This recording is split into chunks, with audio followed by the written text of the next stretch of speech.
Sorry about that. I did not realize that it was also going to throw a fit and make me restart DDO. Thought it just made me restart OBS. Need to do a better job of not clicking those buttons.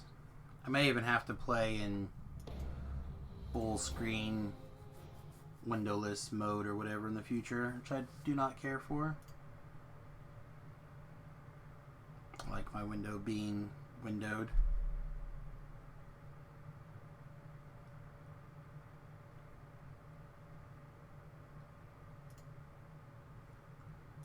Let's see.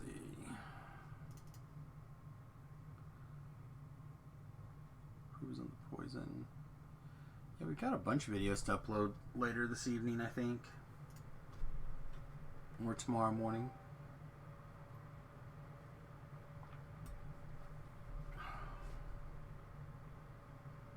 Forget to turn your spell sword back on.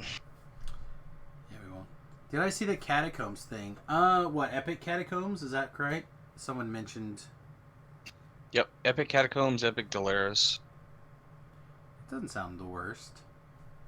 Take another place to get Epic tokens from. No. What? I don't know this to be true, but I almost guarantee you they will not have Epic token. Ah. I have not run them. Should make Tobrel go run the first one. But I would say that there is like a 2% chance that they drop those. I don't know why they wouldn't. Other than they just don't want to. Oh, yeah. Epic Elite Catacombs DC saves are higher than Epic Elite Grim and Barret. Well, that's just the newer quest, right? The newer the quest, the newer they rate to put the DC Well, except Grim and Barret is a level 30 quest, and Catacombs is 21, 22, 23? Is it? Somewhere in there. Are you sure the DCs are higher, or it's just not that they're undead and they have a big, like, constitution bonus? Yeah, it depends on what you're trying to throw on them. Man, I am at the loading screen of Doom. Are you? And the connection to the server's been lost. It sure has. Guess we're starting again, boys.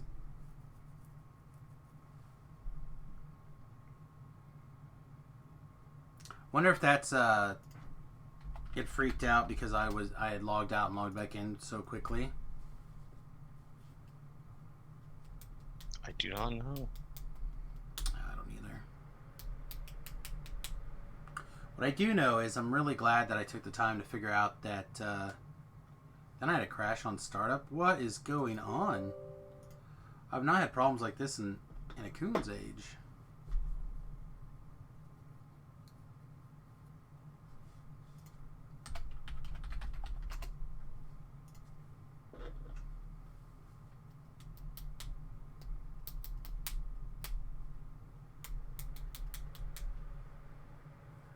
Strimtom was using acid spells and his DC were 75-ish and they kept saving.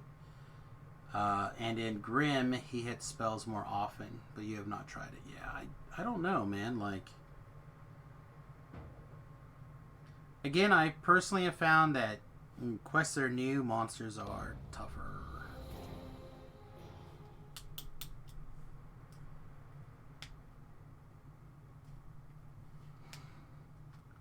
Whew. But I did not watch any of Strimtom's stream this morning. Alright, did you go back for ship rebuffs? Shh, Samius can't find me. Oh god, are you hiding? I was. Oh, I see you now! I was underneath that bench. Oh But my now that you said goodness, that, I would not have looked there. now that you said that though, I am gonna go get ship buffs. Yeah, I remember thinking that we had like 3 minutes left when I logged on, or logged off.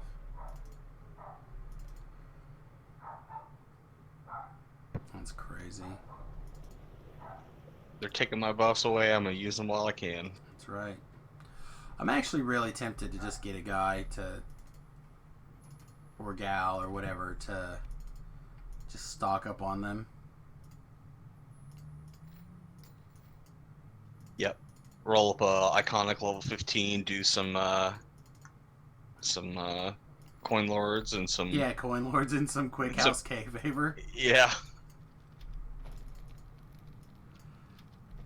I have like a bunch of alts that could probably suddenly become. Like, I need to take the time to clean up inventories anyway. I could take a minute and go through and run them through. Never played a Warlock to level 10 before? You're enjoying this one way too much. Warlock is fun. It is good. Like, depending on the build that you decide to do, it is varying degrees of good time, I feel. It's fun. It's not great. It's not the best at level 30. But it is fun to go from 1 to 20 with the Warlock. Yeah, I did a... Let's see, I think I've done 4 Warlock lives. Continue to be able to heal Beef, probably. Nah, you can just put me in your pocket. I'm trying to think what I did. I did a Tiefling Warlock live not very long ago with the fire stuff. It was a lot of fun. Probably the most fun Warlock I've had since doing the Faye Buckler build with Jeff Hanna. He kind of mapped out this general idea of more of a swashbuckling bard using the Warlock aura and stuff like that for healing and AoE damage. I actually really enjoyed the build. I tweaked it a lot. It was one of my favorite doing epic stuff for and grinding epic lives on for a long time. Let's see, that's on. This is going. Is there anything else in particular I need? Any other comments before we do the price of freedom? I know this one in particular is one that a lot of people dislike, so hopefully there'll be a lot of good questions on this one.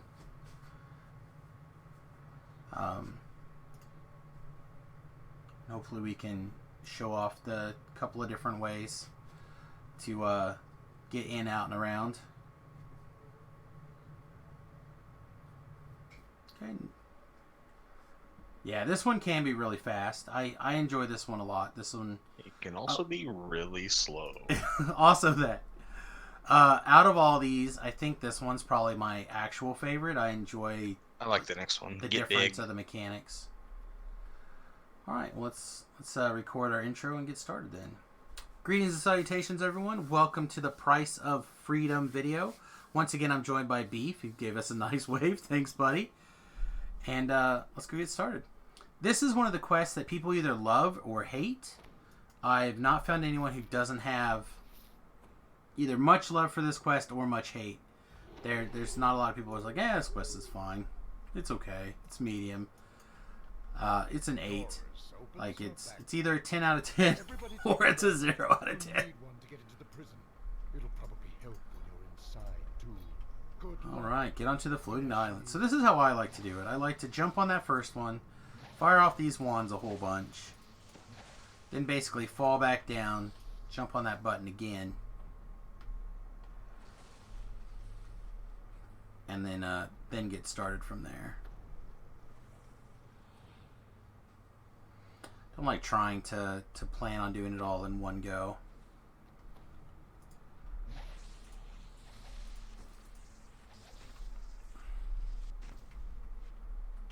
Whoop. No, I missed it.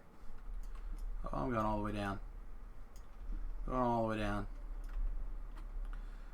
Beef is just like sailing away into a big, beautiful balloon.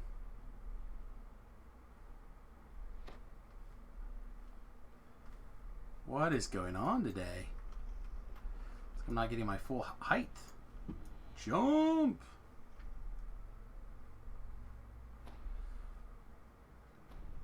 There we go. You want to kind of mentally keep track of how long you have.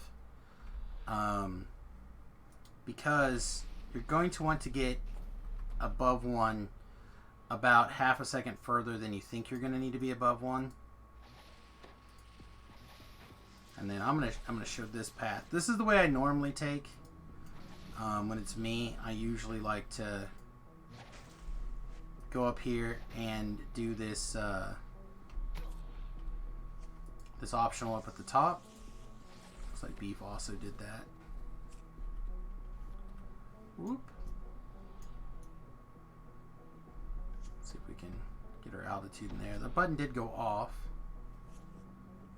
Okay, went off again. We made it. Somehow, against all odds, the victory was ours this day.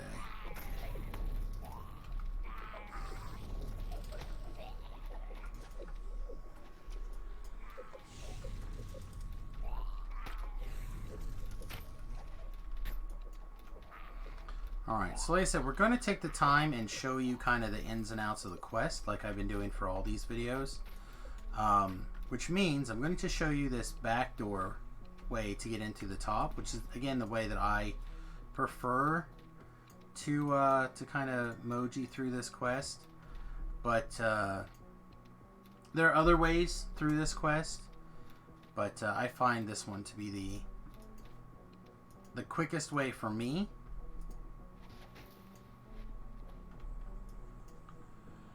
And what you do is you... Oh, Beef is already up here. So what you do is you solve the outside puzzle and then the inside puzzle. So basically just run around like a crazy person. Yoink, until you get all the way around. And then only the inside will be done. And then you run around the inside. And then bam. You get a little pile of experience for solving that puzzle, which is always entertaining. You can jump down. There's a little garden with like 2 or 3 collectibles, and then there's a door right here that you can go into the prison and work your way down. From what I'm going to do is I'm gonna jump back out the top and show you guys that you can brute force your way in through the front door. It is not fun, and it is pretty boring, but you can brute force your way through by killing a bunch of guards, hitting a bunch of buttons around the outside barricade, etc., etc.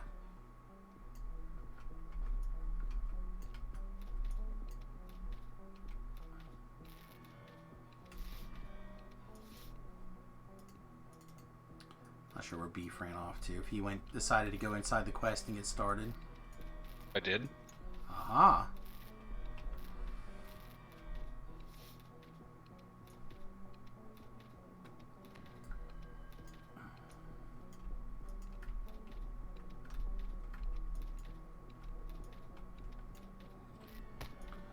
Alright, so you may have noticed that there's 4 little sigils around this door.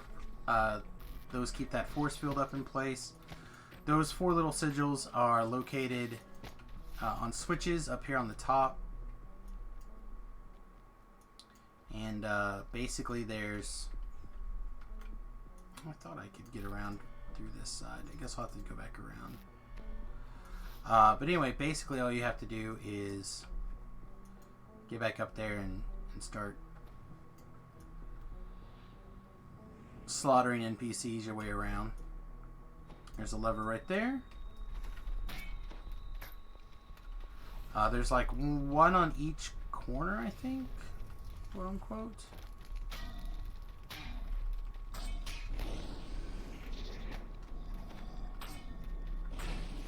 All the blindness. Oh, now it's stunned too. Boy, I'm just the best at video games today, aren't I?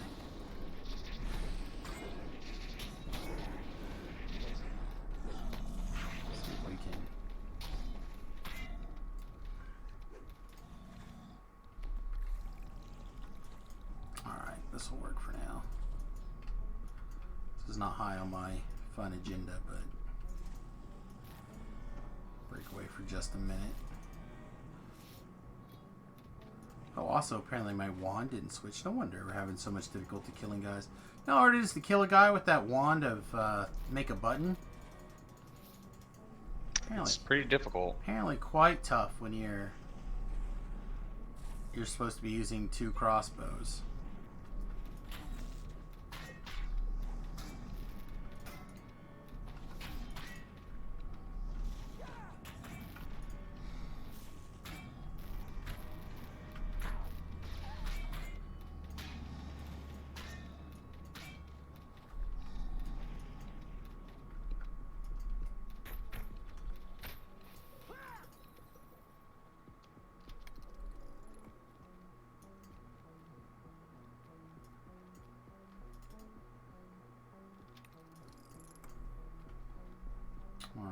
And then, oh no, there's not. There's not 4. There's 8. That's right. So you do have to fight your way all the way around.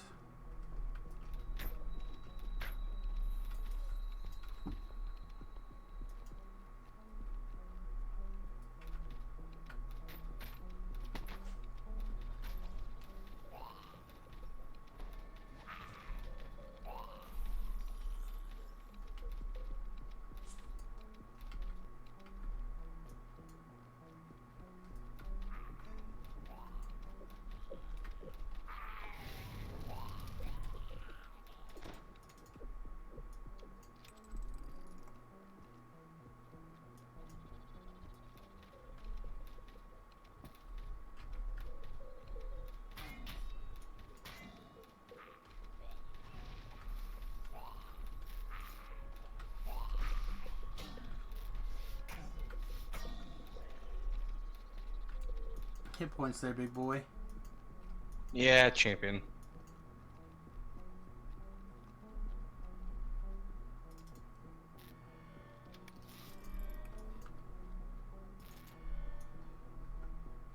Not all of us are ranged. That's fair. Not yet, anyway, right? This room is really easy if you're ranged, though. Are you actually doing that? Getting in from that way? Why? I'm demonstrating how to do it for people. I'm a little more than halfway done. Okay. These are instructional videos to help people do the quests. I would not recommend it, but this way there is... I would have showed them how and then gone the other way. For me. That might be the better way to go. Better part of Valor and all, but it hasn't been how I've been doing them so far when I can help it. So we're better than halfway through.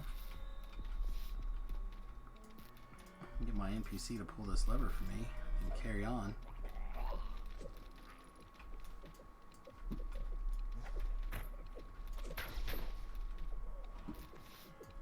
Oh, you must have found the shrine or a cake, huh? Ah, the cursed blade of Jack Jibbers.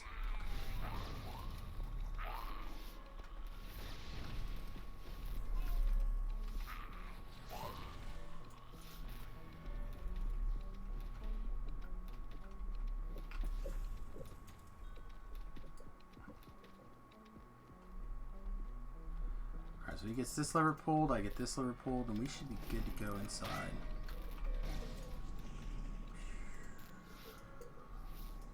Again, assuming that he pulled his lever. Don't know if you can ever trust an hireling to pull lever. They did it! So that's how you get in through the front door. Again, not the way I recommend. It does take an extra couple of minutes that are pretty unnecessary, but it's good and to know it's how also to XP. It is. Well, but it also gives you a lot more things to kill, right? So it doesn't get you closer to the other bonus.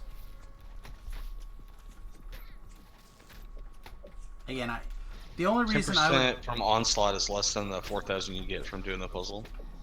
The only reason I would consider I only got 1,600. Oh. Again, the only reason I would really bother is if you were, if something happened and you messed up the puzzle and you couldn't figure it out, and then you might go for the brute force method. But again, since that puzzle is literally just run around the outside, run around the inside, it should be pretty straightforward.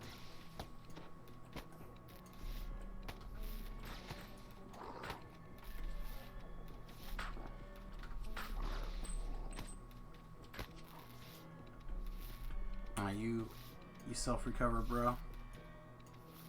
There he is.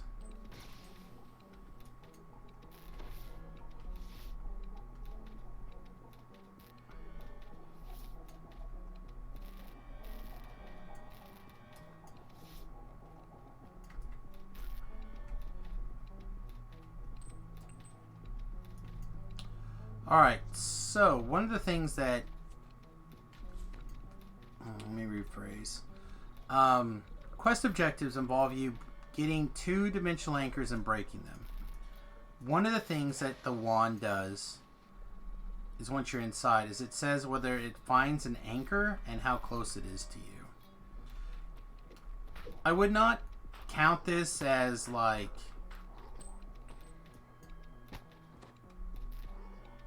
I don't know, like a historical fact type thing. I would not put it on my short list of things to believe under all situations. But generally, if it tells you that there's not a anchor to be found, then it's not very close, and you should not worry about it too much.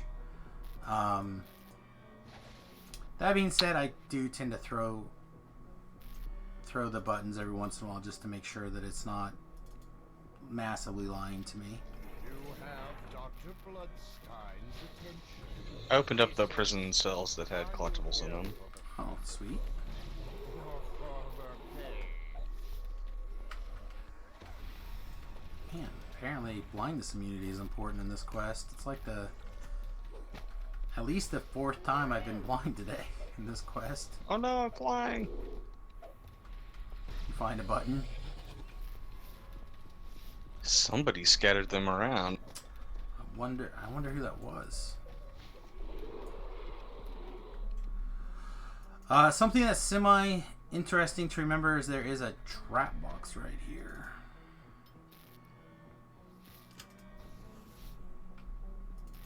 It protects this lever.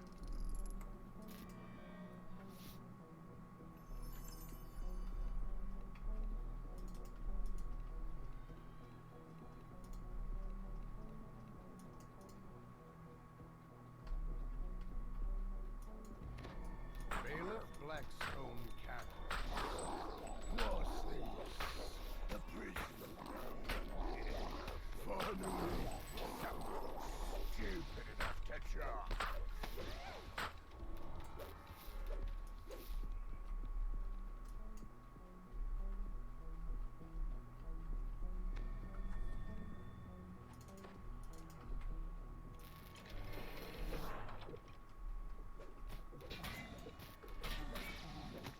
Alright, I'm going to head to the inn down here and start on these fire elementals. I like to go ahead and do this rescue everybody at once puzzle. I find it to be pretty quick and easy once you, again, learn the trick. The trick is just take one puzzle at a time and solve one button all the way around if you can help it. If you mess up, don't panic, just take a second and fiddle with it. I know there's like a shorter way to do it when you solve both sides of the puzzle at once. I do not know what that way is. So, Beef is already tearing it up here. Just watch Beef do it.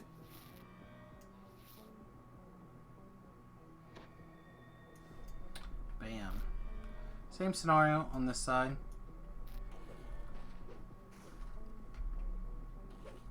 I unhit that button.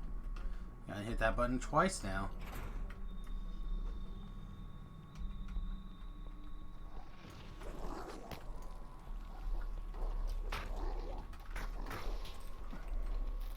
Pretty got.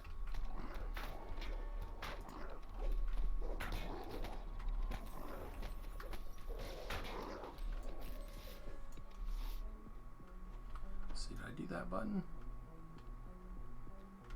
Missed something. During that fight, I goobered up somewhere. There we go.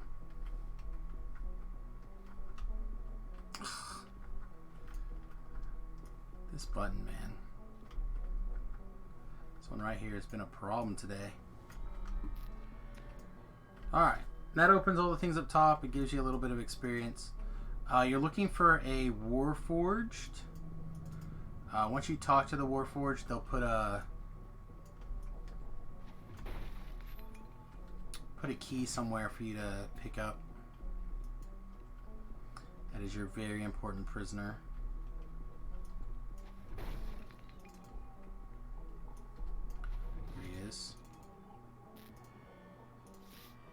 Tell Elbron can't leave his cell. I found Keeping a dimensional the anchor. broken.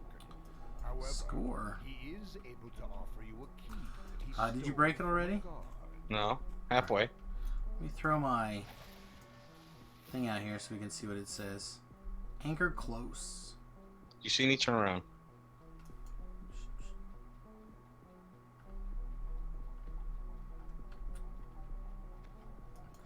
Then, as you get very close, it'll... Oop, right here.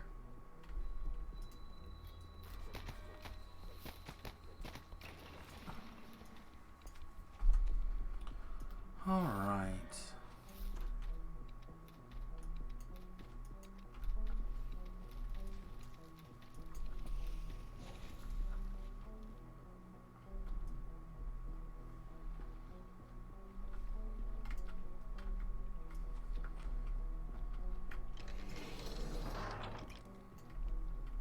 Oh yeah, this guy died. Did you find the key? I did. Let me eat this tasty ham real fast. Alright, let's see. A couple of things that people may or may not know is that somewhere down here... Is that open? No. No. There's a target lever that you can shoot at. Open. Open. And what that does is it'll open a another room that has the same end chest in it as the actual finishing the quest. So it is worth the hassle to shoot that up if you can.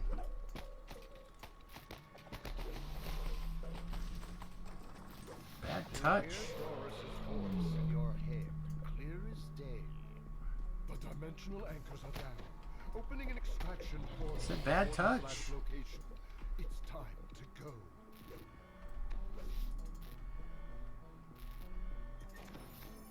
Hey! Hey, you got the docent. That's the wrong docent. There are two. It's the Sonic docent, right? Yeah, but there's one with +4 Constitution. Ah. That's also good. Alright, so technically there's like 2 more rooms that we didn't really get into. Like 4. 4 rooms. And since Beef went in the top, there's an optional or 2 that I'm assuming he either took care of or I walked by. or skipped. But if you go through the top, there's like a succubus that you can defeat. There is a this is a resurrection shot I'm trying to click on. There is a named Marut that you can defeat, and then you can go into the kitchen and there's a bunch of Afrides and a named Afridi that you can defeat.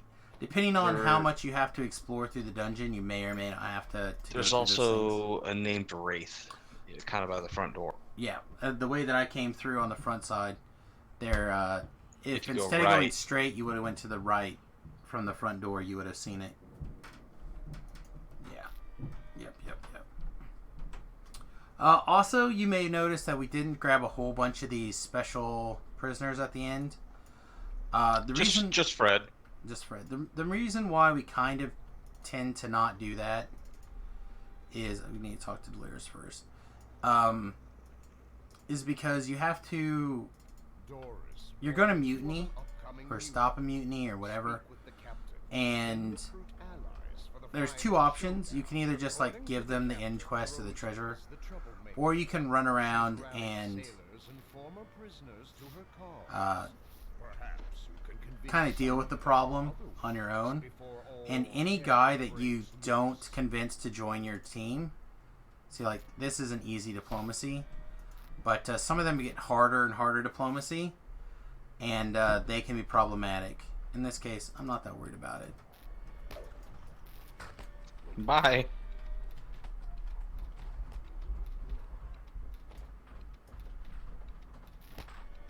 Yeah, being ranged is great in this quest.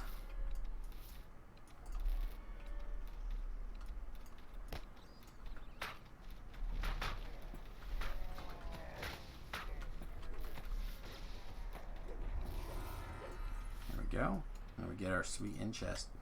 Again, if you don't want to do this in fight for time or whatever, hey, you want another one of these crystal ones? No.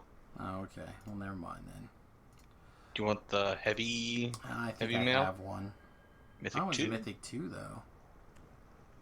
I'll take it if you're not going to use it and swap it with my other one in the bank, whichever one's the higher Reaper Plus. But, yeah, that's the price of freedom. Minus a couple of things, but add in, like, some of the bigger pain stuff. So, give a little to lose a little. Wander around for those optionals if you need to. And, I find this quest to be a lot of fun. I hope you enjoyed. And yeah, those one last thing, those dimensional anchors can be semi-random. We got kind of lucky. It was a short run, but you might have to explore the whole quest to find them. So yeah. One will always be where that infight is, where that red named salamander is, but the other one is random, which is why I kept throwing out the wand to see if it said there was one close. And the reason why, when we got there, I showed you that it did say, hey, it's here. So, keep that in mind, that the wand also not only makes little buttons for you to jump around, but also works as a really poor locate object spell. a dowsing rod. Yeah, exactly. Exactly. All right, everybody. Thanks for watching. Please hit that like button. Jump over to the twitch.tv/SamusGarobo to watch us live. And I hope to see you real soon. Toodles. Alright, let's see. To answer a couple of things here. Will we do After Dark after we're done recording? I don't know. I'm going to go to bed after this next quest. To be really honest, I mean, because all of these quests are really... the next 2 lives in particular are going to be, like, teaching these quests. So, there's not a whole lot of time to, like, screw around and do stuff over again. I will do an After Dark session this week, probably tomorrow, and that'll be after D&D. But I am taking time between quests to kind of like talk to the chat and do stuff. So I think Ray could take Iron Man. So here's the secret of Iron Man. Iron Man can lose the first... Ray from Star Wars, I'm assuming. Iron Man can lose the first fight. Pretty consistently. The thing is that he's almost always able to get away, and if he has time to think through the problem, he'll win any fight the second time. So, she would have to knock him out completely. It depends. I haven't seen the last movie with her, but it depends on how good her force manipulation powers are, because I feel like Tony would be very susceptible to like the persuasion from the force. They have some mind control guys in the past, and one of the things that he ended up inventing was like a sonic blocker that he built into his suit. Yeah, but force is magic, or tantamount to magic. Well, and that's what I'm saying. He built that, like, because magic obviously is a big deal in the Marvel But I meant, universe. like, Professor X is not magic, so, like, I feel like you could build science that would block that, but magic, like, he doesn't have anything to, like, counteract Doctor Strange, really. He does, though. He made the anti-magic thing. And then also, to be really fair, they have hinted numerous times that Tony Stark becomes the Sorcerer Supreme in the future. So, Okay, well, I guess it depends on what version of Iron Man you're talking about. It all depends. I mean, there's an answer for everything out there in the comic book universe, right? Any hero can beat any hero. It just depends on what version of the heroes you fight each other with. Yeah, exactly. It's kind of like the real villain. So there's 2 main villains against against Iron Man. You have the Mandarin, that is both like the master of magic, but then he also, for his early career, wanted to use technology exclusively. And then you have Doctor Doom, who's his real villain. The reason why the Mandarin just has a lot of tricks that kind of works for him. Doctor Doom is so great. Yeah, Doctor Doom is the real villain for Tony Stark, not Not any of the other guys. Not Doctor Fantastic Doom Four. has to be like top 3 villains all time. I definitely put him on the short list.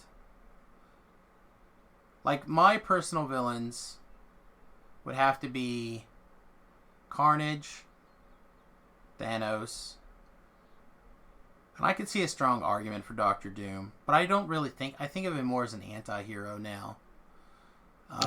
For the last Doctor couple of Doom, years, he's been running... Joker. Oh, yeah, Joker's really solid. That would be on the short list. Yep. I don't know, The last one is rough. I like Magneto a lot. Yeah, again, Just he's because more of his an anti-hero for motivation me. is like so relatable. Yeah, that's one of the things that makes like a good villain good is when you can relate with them and kind of like see their side. That's true, but then the Joker. Yeah. But the Joker's just like chaos for chaos's sake. Yep. But which is why I don't think I necessarily put the Joker on my short list every Oh, time. he's so great. So, yeah, I think a lot of the really great villains are like pseudo heroes. Like If you were to Lex talk about, Luthor is pretty awesome. see, if we were gonna take this in comics / out of comics, I would put Vader on my short list also. Like, there's literally like 2 different Star Wars comic runs where Is he a villain? he is. He redeems himself at the end. Yeah, but I mean, so's Magneto. He like redeems himself every other Tuesday. Yeah, but he always goes back. Well, and maybe he would too. Maybe if he didn't die. No, because he becomes a Force ghost. Yeah. So he's a good guy. You can't be a Force ghost if you're Sith. Have you ever seen one? I don't know. They I talk haven't. about the Emperor turning into like the equivalent of a Sith Force ghost in one of the books. Maybe. I haven't read any of the books. But they're not canon anymore, so God only knows. Like an angry cloud, and he can like capture people or whatever. Like, Oh, also, what's that guy's name? Stryker or from Teen Titans? What's that guy's name? the only one I can ever think of. Slade Wilson from Teen Titans. Yeah. Yeah. That guy's pretty great. He is like the bane of the Teen Titans. Like, he's always got a plan. He's 10 steps ahead, and he can like physically beat them all up. It isn't his like villain name Stryker or something like I that. think it's Slade, isn't it? Well, that's his actual name. I think he has like a pseudonym. But anyway, yeah, Slade Wilson. He's pretty great. Oh, yeah. Death. Isn't he Deathstroke? Maybe. I don't know. It's hard to tell. I don't remember. All right. So Beef has got one more question before he's got to get to bed. So let's get kind of a big deal knocked up out of the way here. Again, we'll come back to chat comments when we finish up here. All right, greetings and salutations. It's time for the last quest in this little chain. Kind of a big deal. My namesake quest, whether it is actually my quest.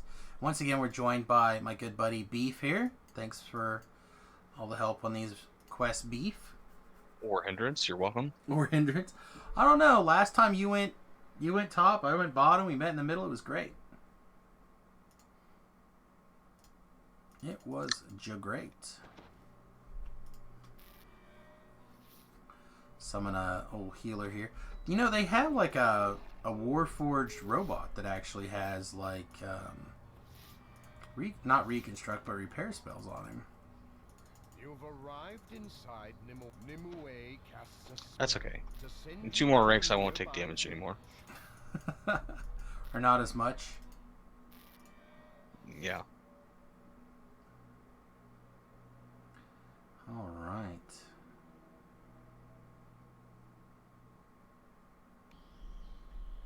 Mortagon mutters. Oh man. Foolish kobolds. So, a couple of things to keep in mind of this particular early game fight here is that you have to clear all the mobs, and some of the mobs don't activate until you get close. So you have to go get them. Not all the mobs are that way. But enough of the mobs are that way that you have to have a little extra care. Also, the dogs trip like cray-cray.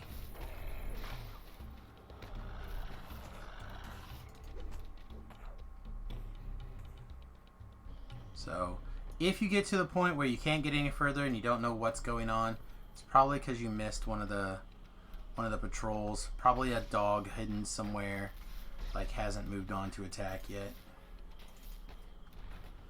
I probably should have.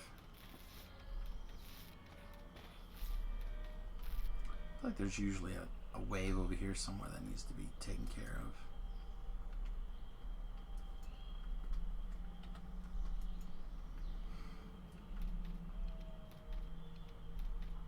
We were having a pretty fun little discussion about comic book stuff right before we started recording the video.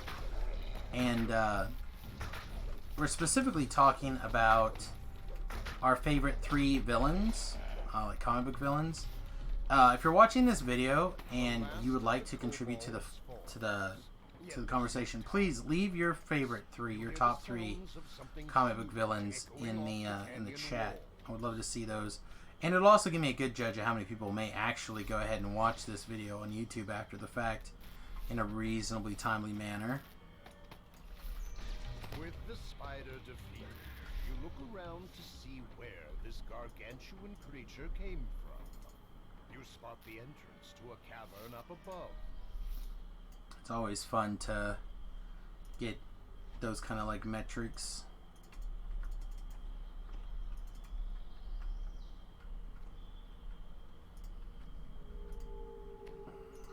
Enter the cavern. These gigantic tunnels extend further into the rock than you originally thought. Oh, we had got one of these guys targeted. Alright, so a friendly tip, you do not have to target these guys to get them to break out and come at you, particularly the giant ones, although I believe the little ones also had the similar mentality. So if you would like to stay back a little further and take care of trash a little bit more one at a timey, it's a good way to do it. Yeah, and it really only matters for the champs, in my opinion. Everything else is not that big of a deal. But for the champs, you want to have a little bit more of a care, especially the big champs like this guy, this Demon Soul. It's a whole lot of bad news bears.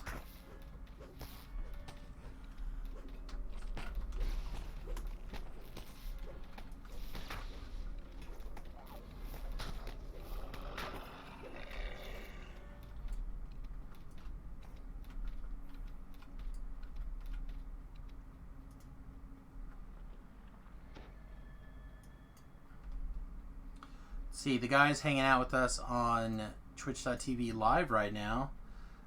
We have a Thanos Vader Negan. Negan's from the Walking Dead. Walking Dead comic book, right? I don't have any experience with him, but a lot of people like that guy.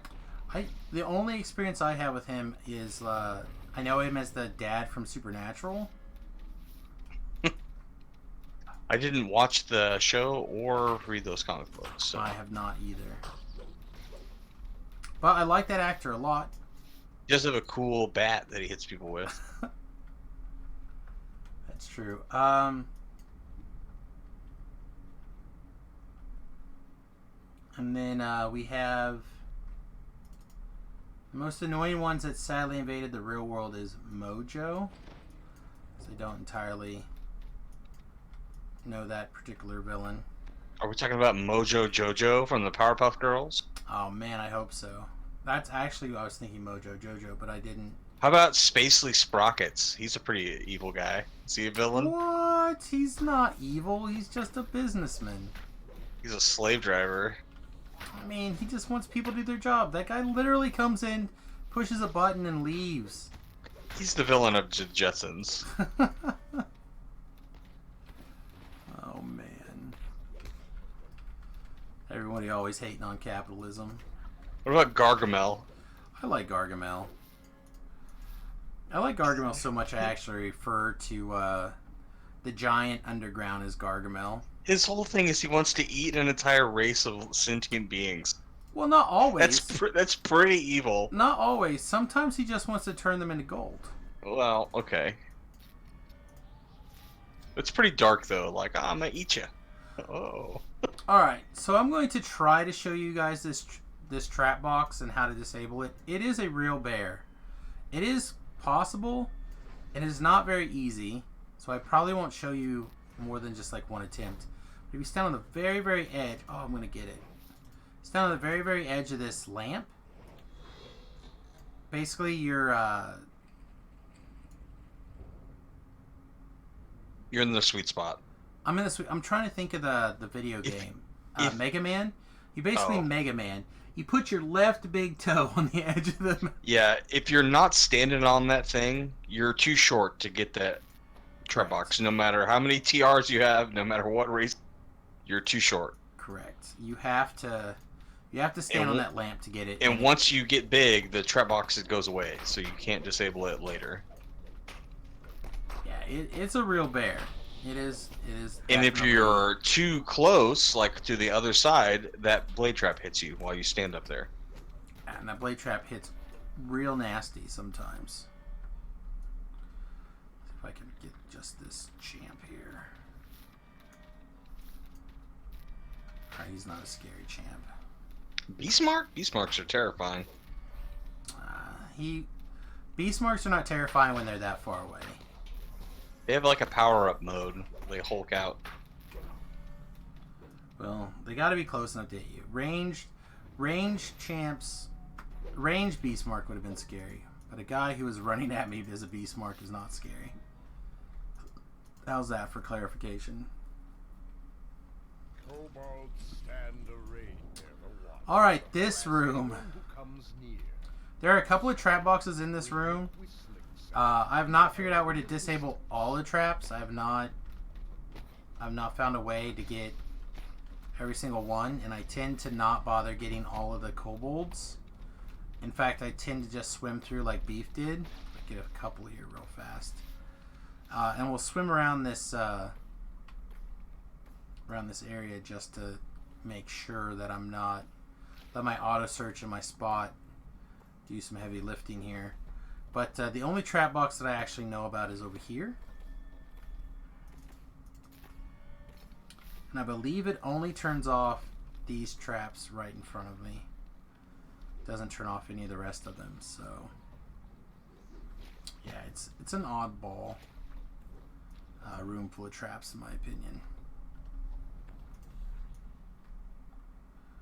Alright, what kind of scary champ are you? See, in my mind, hero souls are way scary. Any of the ones that re-heal themselves, I think, are the more scary ones.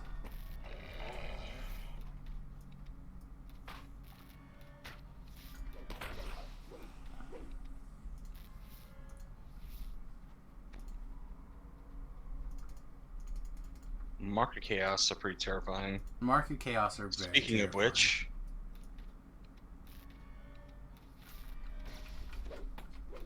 Demon Soul are bad. There's a lot more of them that are bad than are good. Depending on what Soul kind of monster cruelty. you're fighting, the Soul of Ice are also terrifying. Demon Souls. Yeah, I said that. The Archon ones. Fey Touch. Archon- Fey Touch I'm not as worried about. Archon ignore PRR and armor class, so Archon are terrifying because they will hit you hard regardless. Well, they also heal themselves as well. So yeah, they hit you hard. They like to put big light dots on you, and they ignore all your defenses. All right, this is the giant boulder room. Beef likes to laugh at me here, because inevitably I will get hit by one of these boulders probably. Way over here, see if I can dodge a boulder. Hey, does that mean I can dodge a wrench now? I don't know. I think it works the other way. If you can dodge a wrench, you can dodge a boulder.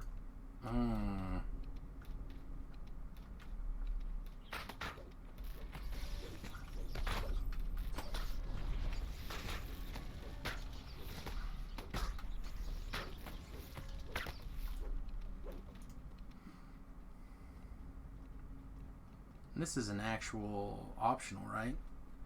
Yeah. You've only gone I'm in gonna here. kill these pots over here. Okay. I've only gone in here like once before.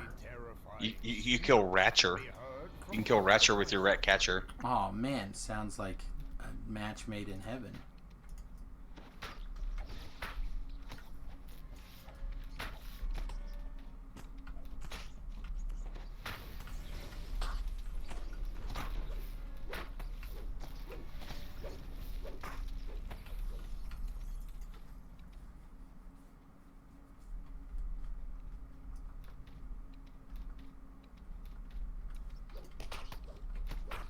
Yeah, this is pretty terrifying. Infernal Pack, giant rats.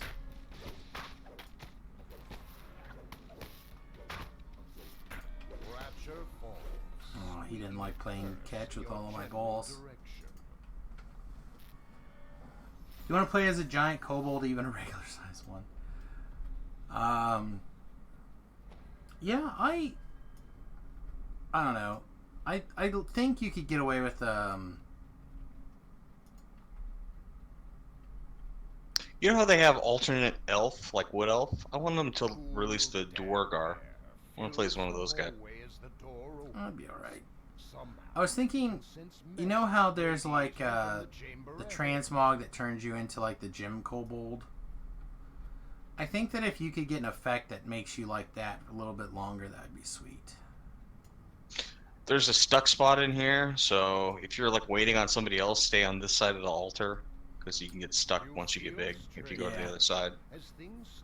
Definitely don't stand on top of the altar. That's what happened to me, and once I stood on top of the altar. Yeah, if you're on top of it, or even if you're like back here, you can get stuck. Get stuck on top of or inside these areas. It's really unfun. One of your favorite comic book villains is Fin Fang Foom. Oh, that's always a good one. I name all of my DDO dogs Fin Fang Foom. So like the wolves, anything that I can name, that's what I name them, Fin Fang Foom. I don't know if it's still behind me. It might be over here in this drawer, but I actually have a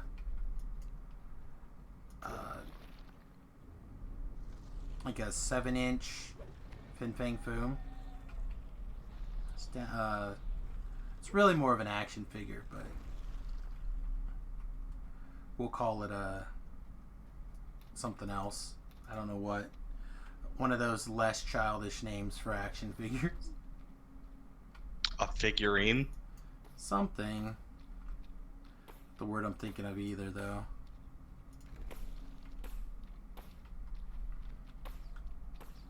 Also, you guys may not be able to see them. A statuette? Yeah, statue something. Model? There you go, model. Model sounds much more. Did you put it together? I took it out of the box. If you didn't put it together, it's not a model. Oh, man. A door closes and the kobold Voice is on. Yeah, always on. You've cornered Mektet in his chamber. The entrance has been blocked by a recent cave-in, and the kobold. I think it's even like one of those like little kid ones. Like from a Happy Meal? No, let's see if I can find him here in a second and show you what I'm talking about. How big Fergus is. What a big boy. He's a biggins. Anything super sweet? It's from like they had like a Marvel play show or something. Burger King kids meal? No, it didn't come to kids meal.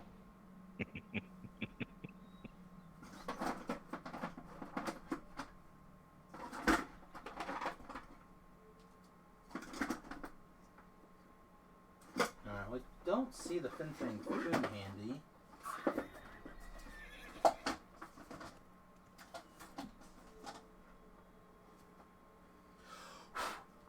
They're so dusty. I haven't pulled these out in ages. But, like we have the... Oh, wait. Hang on, before we get carried away. That was kind of a big deal. Thanks very much for watching, everybody. If you'd like to enjoy the rest of this kind of conversations and conversations like these, like miscellaneous Iron Man junk that I happen to have laying around my office, you need to visit us at twitch.tv/SamusGarobo and give us a follow over there. I'd really appreciate it. Otherwise, please thumbs up this video, and we'll see you real soon. Thanks for watching. Toodles. Alright, so I have like this little Silver Centurion armored Iron Man. There was like a little cartoon. I can't think of what it was called. Then, of course, if there's a War Machine version, I had to get the War Machine. What are you going to do with all that stuff when you move to the tiny I don't know. house? I have no idea. I got to figure out a way to bring a lot of it with me. I'm actually thinking about building a custom table. And my tabletop may actually be like these things epoxied. I think you're going to have to get rid of every stuff that's not like flat, like posters. So I'm hoping that I can epoxy these down. And I have like this little Tony Stark right here. And then I have a titanium man. And again, I can't... It's from one of the TV shows. You mean making like a 4-inch thick epoxy thing and like epoxying them? Okay, I understand. Yeah, and have them laying down. And then just epoxy them. They'll be flat, but then I'll have that could like... be cool. Yeah, and then I could put like my various Iron Man posters as the background. Maybe. I think that's what I'm going to end up trying to do. Some of these things are not like... I'd like it to be thick enough that I could bring my Hulk Buster armor. This one in particular, I really like this one. Remington bought me this for Christmas like last year, the year before. But yeah, a lot of this stuff's going to have to just go, unfortunately. And then for those of you who are interested, I don't know how well you can see this, but I have a 80s... I think it's 80s.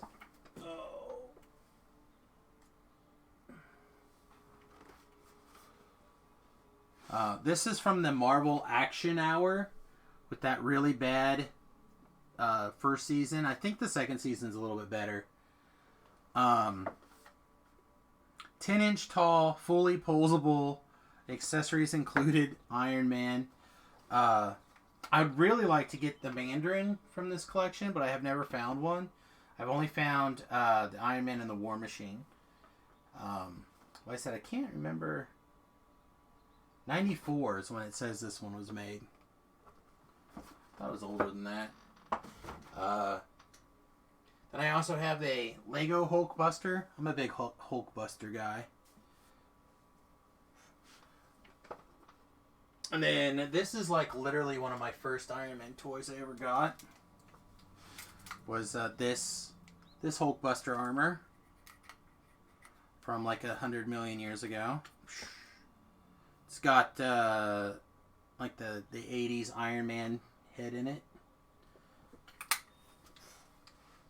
Yeah, some of this stuff is just gonna have to get put in weird ways. This will go in there for sure if I do that epoxy thing, my Iron Man cave. The wife bought me this. Otherwise, I have no idea where that's going to go in the bus. Now, where is that thing? Right on the bathroom door. Maybe. Give me a second. Let me see if I can find it. Yeah, Hulkbuster armor does look like Juggernaut. They're pretty similar color scheme. They're not that dissimilar. Yeah, a similar shaped head and a similar color scheme. Juggernaut's a little more maroon, but it's pretty similar. That's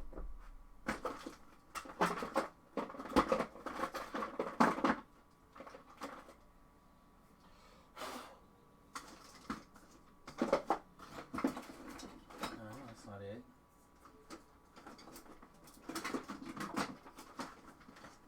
Man, I'm gonna have to go find him now.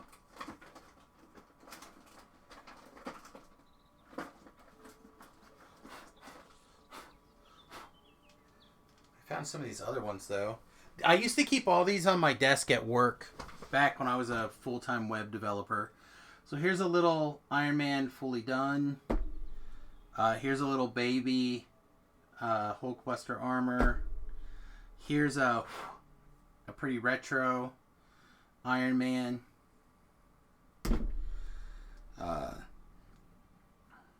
OG little Iron Man, and then a Crimson Dynamo little action figure. I said they all came from the same like Ceros, like Hero Hour Power Hour something. I would have to go and look. It was like right at the... Oh yeah, I forgot about the rune arm making your horse. I mentioned that on today's DDO stream with Jerry. The auto charge knocks you off. Yeah, the auto charge knock you off. But and like I said, I swear it was right there. Is my Fin Fang Foom, but I do not see it at all. But yeah, I've got a whole bunch of these kind of knick-knacky things that are going to have to find some place to go. And then the Dash is going to get a whole bunch of stuff. You know, the problem is that on the Dash, they'll end up fading. But, like, I've got a War Machine bobblehead. I've got a couple of different Iron Man bobbleheads. I have this little Iron Man Christmas ornament.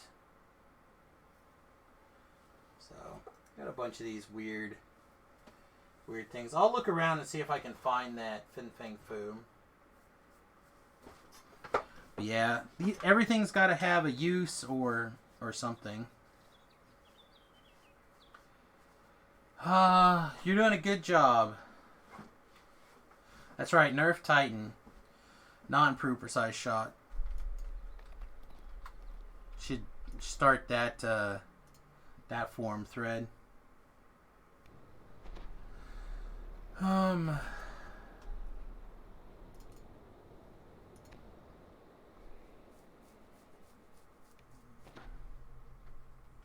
Alright, bud, I'm gonna go to bed. I'll talk to you later. Have a good one. Have a good day. I will probably not have a stream on Friday, unfortunately. I'm going to have to take the mother-in-law to the doctor, so tomorrow will probably be my last day until Saturday. So plan accordingly your dismal lunch break. No Samus hour of power.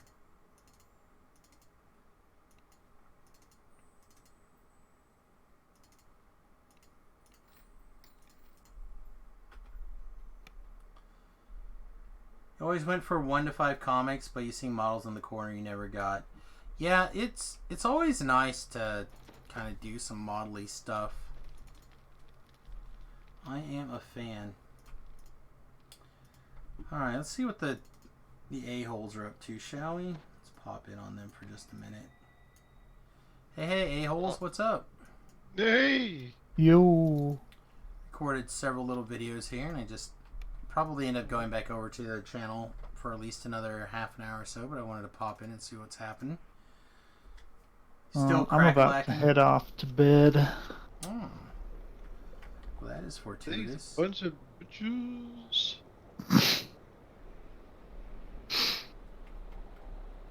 So, bro, you still testing things? I am.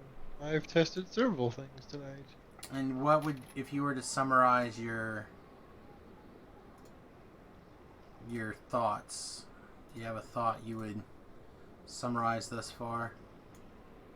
But so far, changes are happening. Wow. I think we knew that. Could you be a little bit more, a little less vague? I mean, there's several changes. Ranged people are QQing. Okay, well, you haven't been testing that, so as far as I know. So what are the things that you've tested? What would be like your pros and your cons here real fast?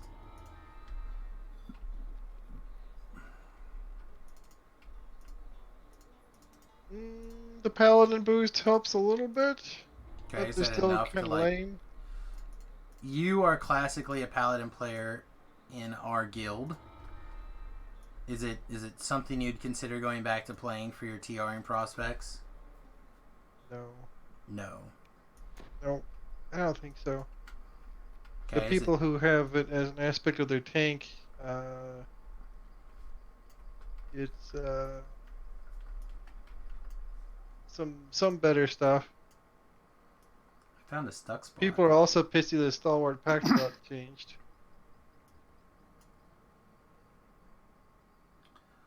So, not enough to help overcome leveling as a paladin. I mean, you can do it. It's just leveling, actually. It's just not terrible. It's not great. Okay. Let's see. You're doing lots of different like wisdom crunching with the wolves. Alright, So you I dudes have a good night. Have a good Hey, night, man. buddy.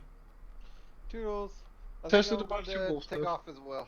It Okie is. dokie. I should try and get to bed. All right, man. Try to get some sleeps. Yay! Bye, guys. Later. Oh, I'm gonna do this then. So it's just the two of us for now. Then I'll put you back in the other spot later. Yeah, so far, Wolfies, the 1 barb, 1 cleric, 18 druid Wolfie's doing real good. A pure druid that's strength based and still uses wisdom for the falconry boost is also, they're like right together. They are very close together. Okay. One more. And now I'm going to test the wisdom, the pure wisdom that I've been running, and see how it stacks up against the strength-based versions. I tried a barb, single target, and it did very close to the druids. It knocked down a kobold in a minute 40 seconds. The 1 barb, 1 cleric, 18 druid knocked down a kobold in 1 minute 30 seconds. A goofy build up your alley, a 9 cleric, 5 wizard, 6 fighter, knocked down a training dummy in 1 minute 42 seconds. Did pretty good. A Knight of the Chalice knocked down a training dummy in 2 minutes 7 seconds. AKA slow.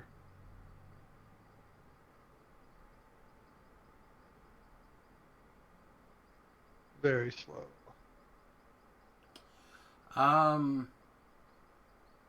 Is there an Iron Defender boost?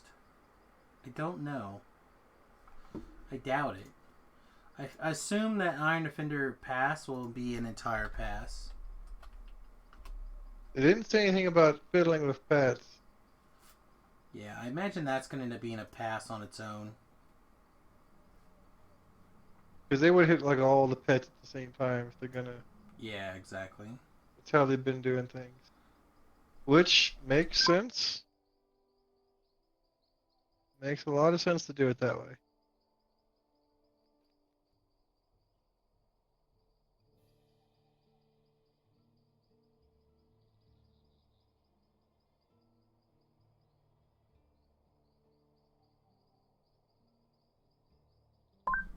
Oh man. I suspect that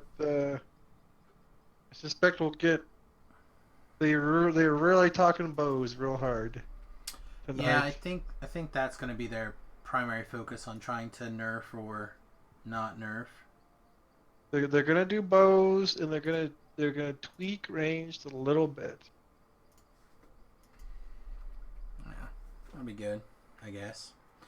For those of you who don't know, this is my buddy Tobrel. You can check out his stream over at twitch.tv/Tobrel, Tobril. He doesn't stream all the time, and he likes to do really boring stuff on stream, like put a build together, beat up a training dummy, and time it. Or like cleaning out his inventory for an hour to try to make his TRs faster. But sometimes he actually streams actual content. So keep that in mind.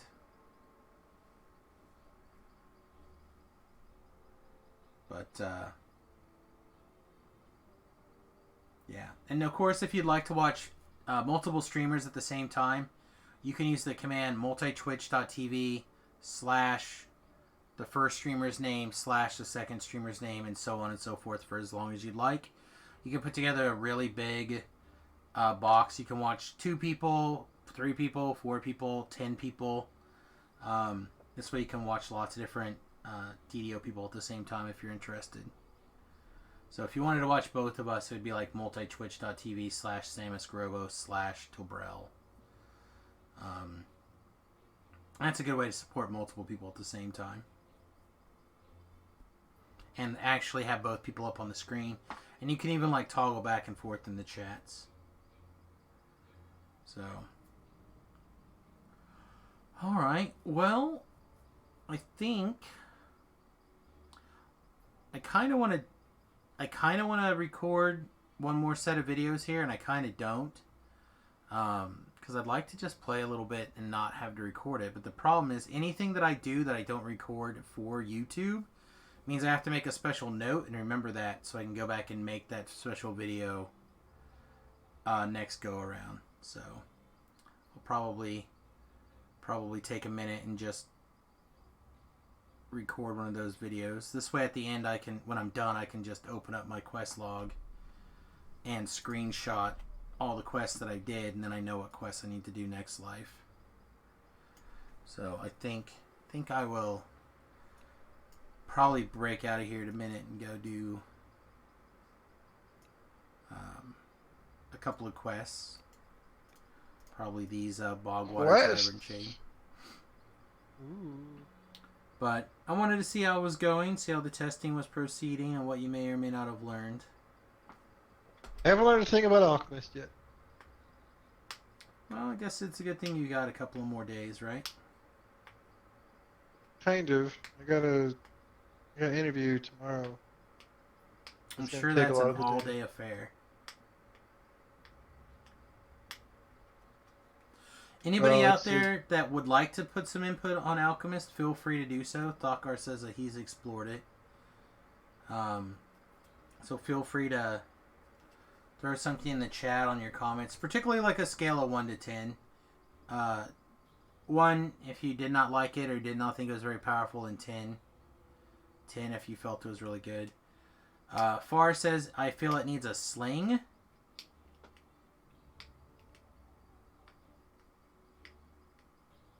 Oh, we very much doubt we're getting new Yeah, I don't think we're getting item new types for a weapons. while.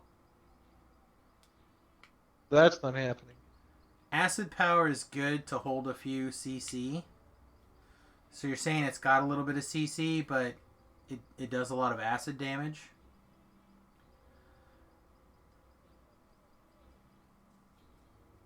Yeah, I don't think we're probably... The odds of us getting a new weapon animation is pretty much no. They'll update all the existing weapons first to be good for somebody. Which is good, I think. It's good that all the different weapon types will get some play.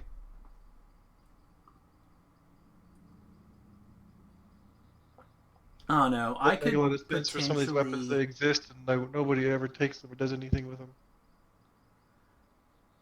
I could potentially do a download Lamania client for tomorrow, but it seems unlikely.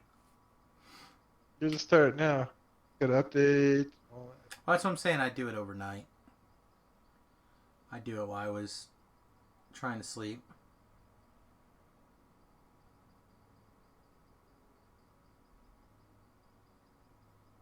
These are things people like to see.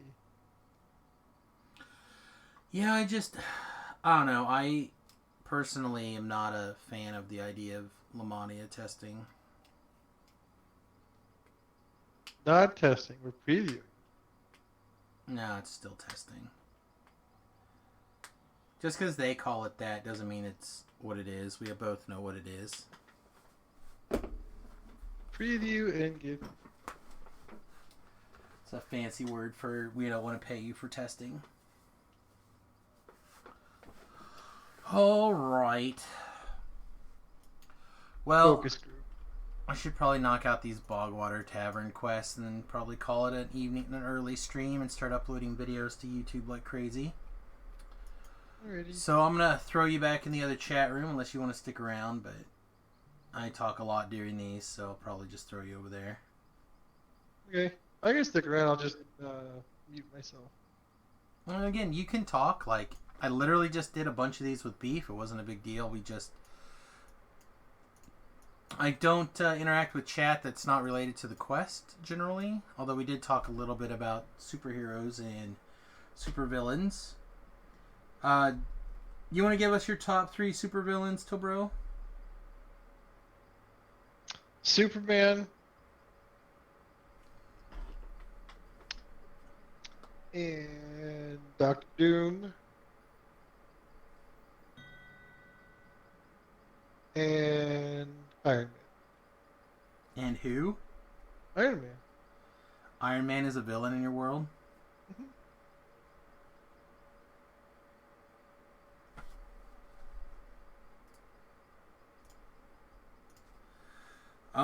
Here is some breaking news.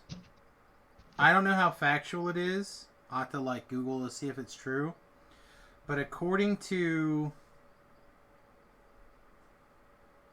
Let me see if I can get the YouTube channel up here real fast. I'm assuming it's Comic Book Resources. Everything Always. According to Everything Always, Marvel has canceled the Hawkeye Disney Plus TV series.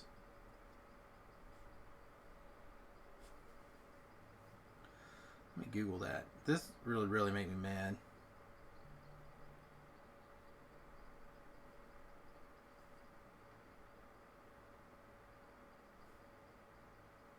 I mean, when you're walking around with a bow and arrow and everyone else has got laser eyes.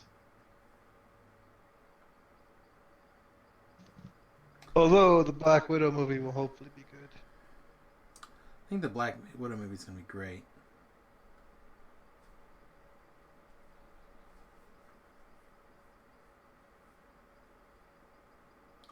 Several reports went out over the weekend that Disney's Hawkeye, a solo adventure for the arrow-slinging Avenger, was canceled and would no longer see the light of day. Disney has a slew of shows planned. Can we get somebody who I trust to confirm this? There we go, CB. Alright, so Disney is reporting it delayed inevitably.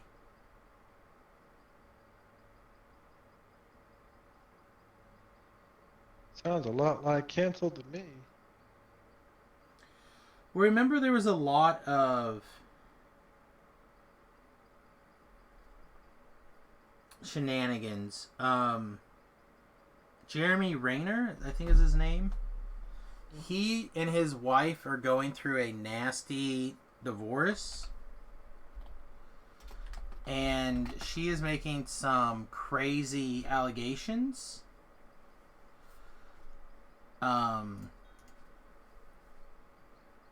So there was a big Twitter outrage and social media outrage not very long ago about removing him as Hawkeye, just in general. But Disney told everyone that they were going to do it anyway. And then there was some other shenanigans going on, and some more really wild allegations came out. So it could just be that they're considering an actor move, which seems bad to me. I like Jeremy Renner a lot, but of course if they want to push something of a legal case and we find out that he did in fact break some laws or endangered some people, which is part of the allegations that his wife is making, her ex-wife or whatever, is has been making, then that would be a different story. But I don't know, it's kind of weird. They did reschedule WandaVision to many months earlier than before. That could also just be that Because aren't they planning on putting like a bunch of prequel type stuff for Doctor Strange and the Magnitude of Menace or whatever it is in... Didn't they talk about putting that stuff in WandaVision and Hawkeye? Oh, I don't know. To the point where some people were actually complaining that they felt like you would have to watch those things on Disney Plus to be able to make 100% sense out of the movie, which I feel is unlikely. But I did see some people talking like that. I know, I'm just... As a comic book fan, I'll take all that comic book stuff whenever it's ready. Particularly the Marvel stuff. I'm much more of a Marvel Iron Man guy than I am an anybody else fan. Regardless of whether or not I'm wearing a Batman shirt. See, a lot of people are saying they'd be extra and not required, but there's a lot of stuff people are talking about, like characters being introduced and subplots being introduced, that they said would be heavy tie-ins into the movie, and some people theorize that it would almost be a requirement to watch. Again, I don't know. People like to complain about things. Me too. Me included. Alright, speaking of included, we are less than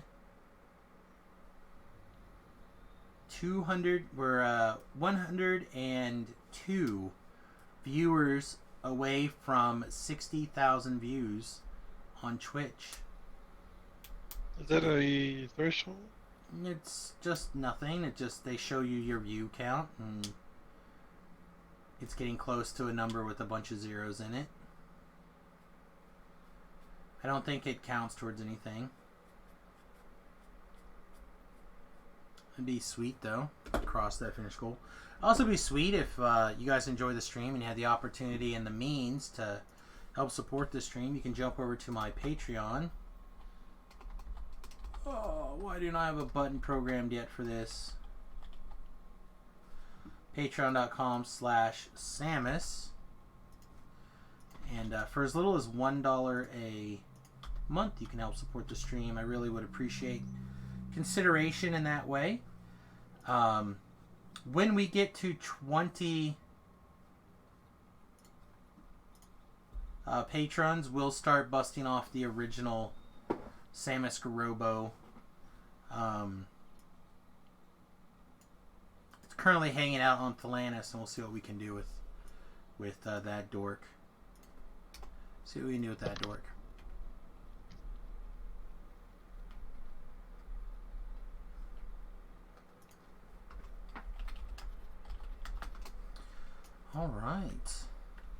Alright, with that, I think I'm going to kick Tobrell out of the chat for probably another 25-ish minutes, and then That's alright.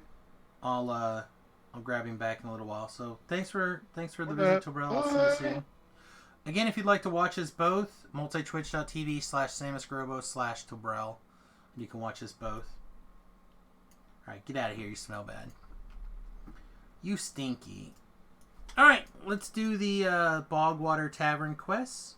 And that should pretty much, if it doesn't cap us, it should get us super close. Cap this level. So let's do it to it. Greetings and salutations, everyone. It's time for another The Road Most Traveled with me, your host, El Sambo. We're going to be knocking out the Bogwater Tavern quests. There are 3 quests in here. Not the Hidden Chapel. It's in the location. Purge the heretics, save the little boy, or avenge the little boy, and cage trolls. I can't think of all their names.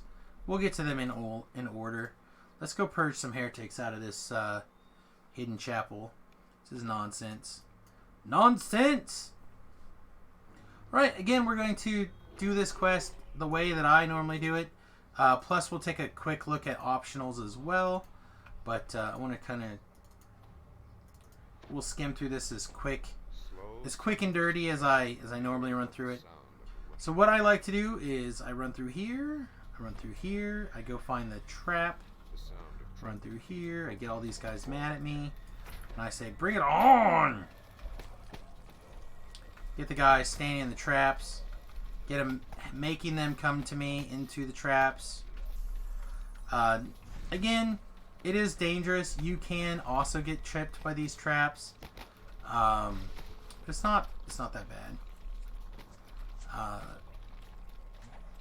You can do it. Get out of here.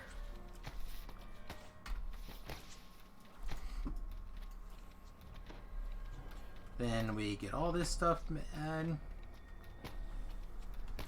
I had a friend, Dan, who was playing this game for a while, and literally he built what would be now considered like an old Batman build.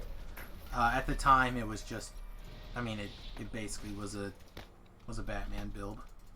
Who is shooting us from where? Ah, it's this guy. I say there's something hitting us really hard. And one of his favorite things to do is, and you could actually catch him doing this, was he would actually just have, like, this was his go-to quest for, like, money. And he would just, like, come in here, open all these doors, and have the monsters just chasing back and forth through these traps all day. He loved it. That was, like, his jam. And again, he would just do it for like 2 minutes, get all the treasure, and then leave. Alright, here's our first kind of... It's not really an optional per se, but it sort of is in the sense that it provides a chest. Nothing crazy, just another random loot junk chest.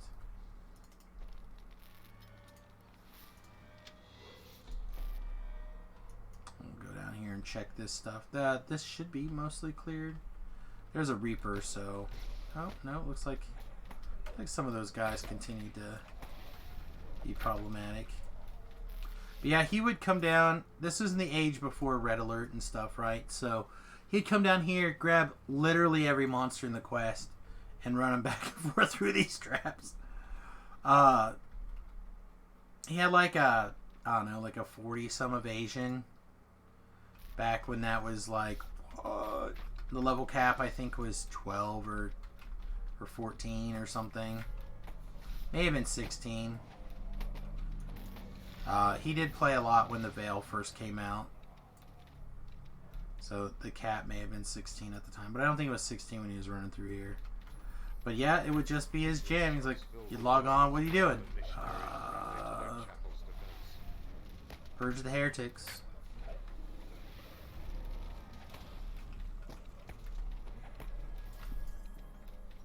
It's just his zero risk platforming.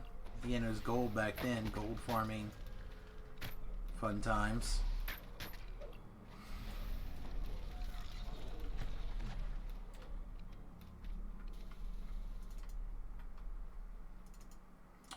And this was back when he was playing on his...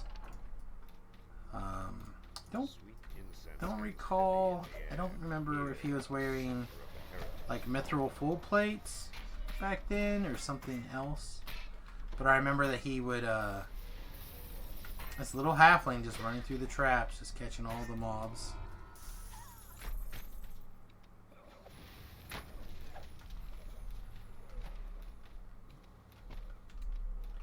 It was fairly entertaining. Alright. So there's the 3 black pearls. There's another door at the very beginning where you like get locked in. Again, I don't think it's an optional. I just think it's just another area of the quest you can explore. I guess we can go look at it real fast. Oh, also I skipped a trap box that we could have done. Doesn't look like it mattered. Let's go take a look at what this room in the beginning that we skipped.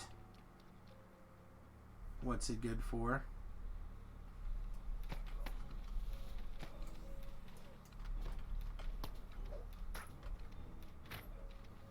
Man, there's just all sorts of guys that I didn't take out, huh?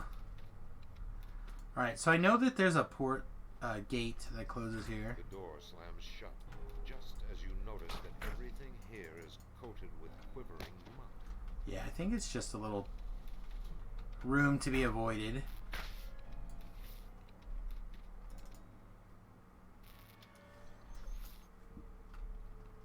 Yeah, there's nothing here. Didn't really think so. But again, it's been such a long time, I thought, why not take a look at it? Never hurts.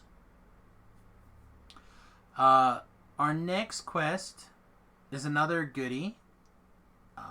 I do recommend having some sort of helper with you. In this case, I prefer a hireling, like an Ellery, or whatever NPC you're bringing along. But there's a couple of rooms that, one room in particular, where you have to pull some levers, and me, I love having my hirelings pull those kind of levers. Alright.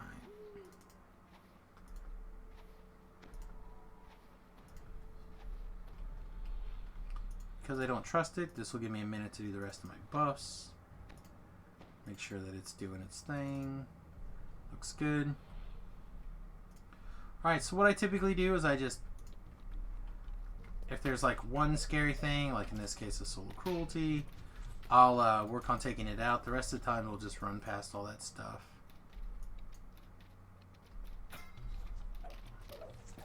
Oh, I guess we should mention this, because it's kind of part of what we're doing here. There is a chest right there, and this chest is again a lockout scenario, or lock-in scenario, and this door doesn't reopen until you defeat all these guys in here. And it's not a big deal.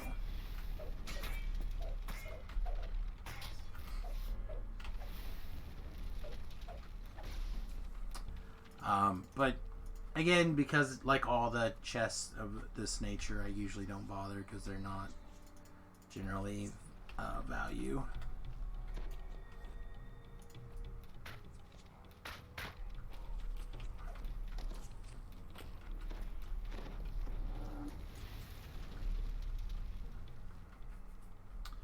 Alright, so you have a couple of traps here.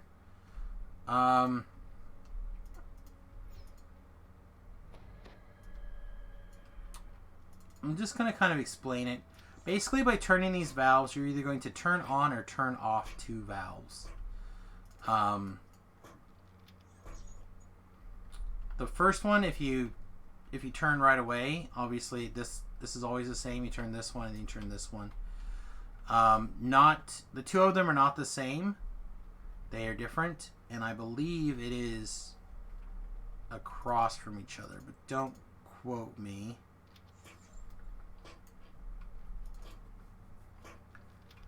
Just yet. Okay, that was correct. So you have either this one and this one, or this one and this one. So when you walk in, the one that's straight across is one on each side, and the one that's to the north will be left and straight ahead. Maybe there's a good way that you could remember that. I currently don't have a good way to remember it. Although I guess I did just remember it. So I don't know. We'll call it a definite maybe. All right, right here is that room that I was talking about. Again, we're gonna do the best to show you how I do things, and then hopefully you can take that knowledge and do whatever you would like to do with it. But I send my hireling in here. This door will like double latch on him, and then I just summon my hireling back out. Those guys are trapped inside that room. Go around this way so you can also see from this side. They're just trapped in there. I'm not worried about it. They can just live in there now. Over, back, and around the way is the shrine. I don't think there's a collectible back here. There is. I probably would have been in the habit of coming back there and getting a collectible. What we're going to do is we're going to go forward. So we're going to go out with... So right here's that long hallway with the traps. We're going to go in here. We got to turn this valve. And we got to kill a whole bunch of monsters that spawn in here. Because like many things in Dungeons & Dragons Online, the The remote control to all the doors in this place is built off of the heartbeats of the bad guys. Your garage door opener is connected directly to your heartbeat. Your garage door only opens if your heart is not beating. This is a shrine. Shrine them if you need them. Pause this guy. I always run to the left side of this quest, and the reason why is one of these hallways has a bunch of fire jets that shoot down from the left, high on the left down to low on the right. I think it's the next hallway, but I can never remember, so I always just run down these hallways this direction. Could literally be any time. Looks like it's right here because we can see the trap go off. Bam. So if you're over here on this side, you can run through them basically. But since we auto-detected the trap, might as well. Alright, up here, I always go to the right. I don't know why I tend to lean to the right before I go left. Maybe it's the world trying to tell me something. Maybe that's just how my early adventuring career developed. But unless I know there's a reason to go left, I tend to go right first. This is a big circle. If you go left or you go right, it doesn't really matter.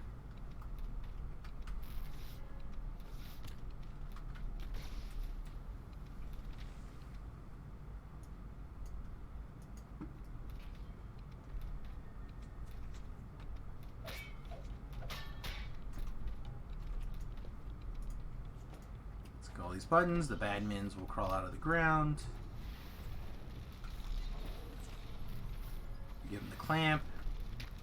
Somewhere should be Neil's son. He didn't come out of the ground yet. Wakey wakey. There he is. He is awesome. There are 2 more arcane skeletons. There's one over here. There's one over here. An extra 127 experience. There's not a chest in this quest. There's also not a collectible at the end. So if you run through this direction, all you did was waste a bunch of time. Oh, there's a collectible now. Sweet. But I guess you can get that collectible now and take the rope out. I said for a long time I didn't remember there being a collectible in there. Then the last quest in this little series or bundle that we're going to do is Cage Trolls. Cage Trolls, super fast. If you're looking for, there's an ingredient that comes out of here that's kind of hard to come by.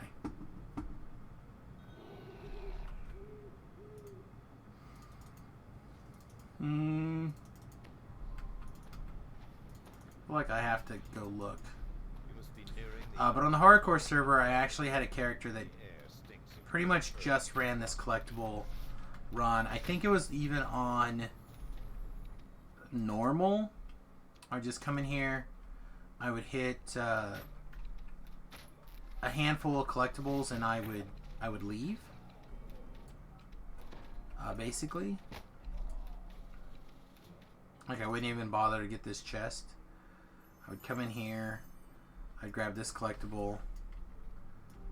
I would jump up this ladder. Man, I hope I can figure out what it was.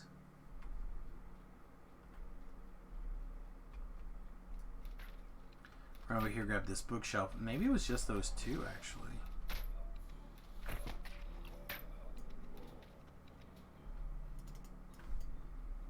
Might have been the caravan logbook, but I don't think so. No, gravity, why?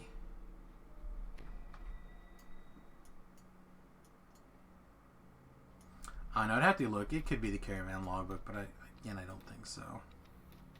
The trapped troll bellows at you with frustration and rage. He's clearly afraid. Alright, leave your hireling outside if you can.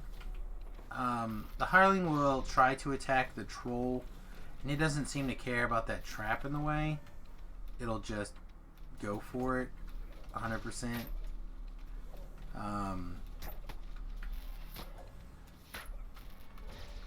If you need it, you can put it up here on the top for like a heal or whatever, but Trolls cage you should be able to get through this without. Oh,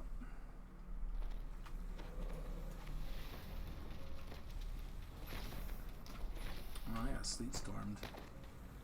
Get out of here, dwarf necromancer. Take your sleet storm with you.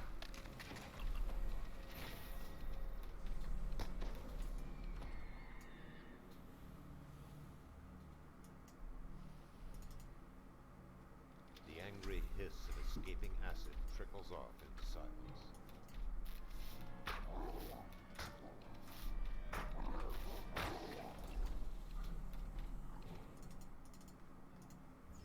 Somewhere in the distance, a single low-pitched bell chimes.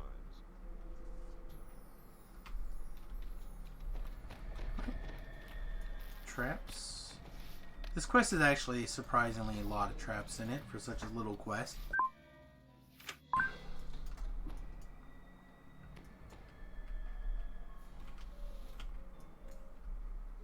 If you hug this side of the wall, you're pretty fine. And that spinning blade. Because you can't do anything about that spit on you. Daggered chest. The sulphurous reek Shrine, of fire secret hangs door, heavy we'll get to in a this minute. guard alcove. Oh, excuse me. Still recovering from the crud, so you'll have to bear with me. I'm still a lot tired and easily wore out. Although I do feel much better today than I did yesterday. You feel a welcome decrease in the Oops. blast furnace heat of this Just run through the fire. You feel a welcome decrease in the blast furnace heat of this room. Oh, I just cast a fire spell for no reason. True master.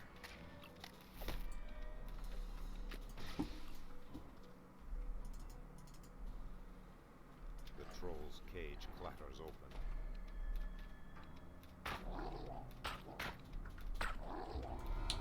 Alright, so behind this secret door over here, Somewhere in the distance.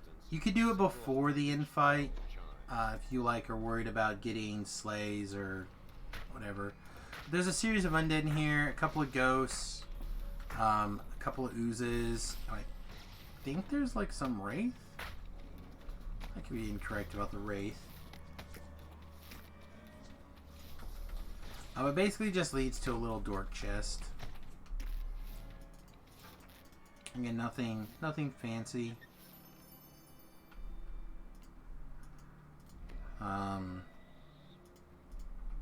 And then, if you run all the way back to that area where we picked up that collectible, you can plunder the Emerald Claw's treasure cache. Clash is a slightly different thing. Their treasure clash. It's where they throw money at each other. Clash. No, run in here and loot this treasure chest, and I'll give you just like a little bit of The experience. floor is obscured by a layer of dust so thick that it's almost slippery. 109 experience to be accurate. All right, let me see if I can remember that / find it on the CC planner here. I feel like it's one of the Sonic spell power things, probably, or fire.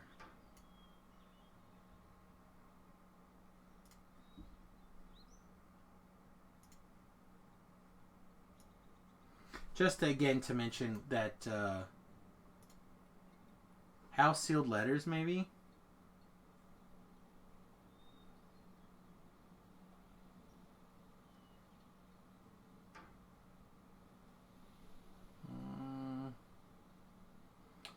Is it like around the right level range?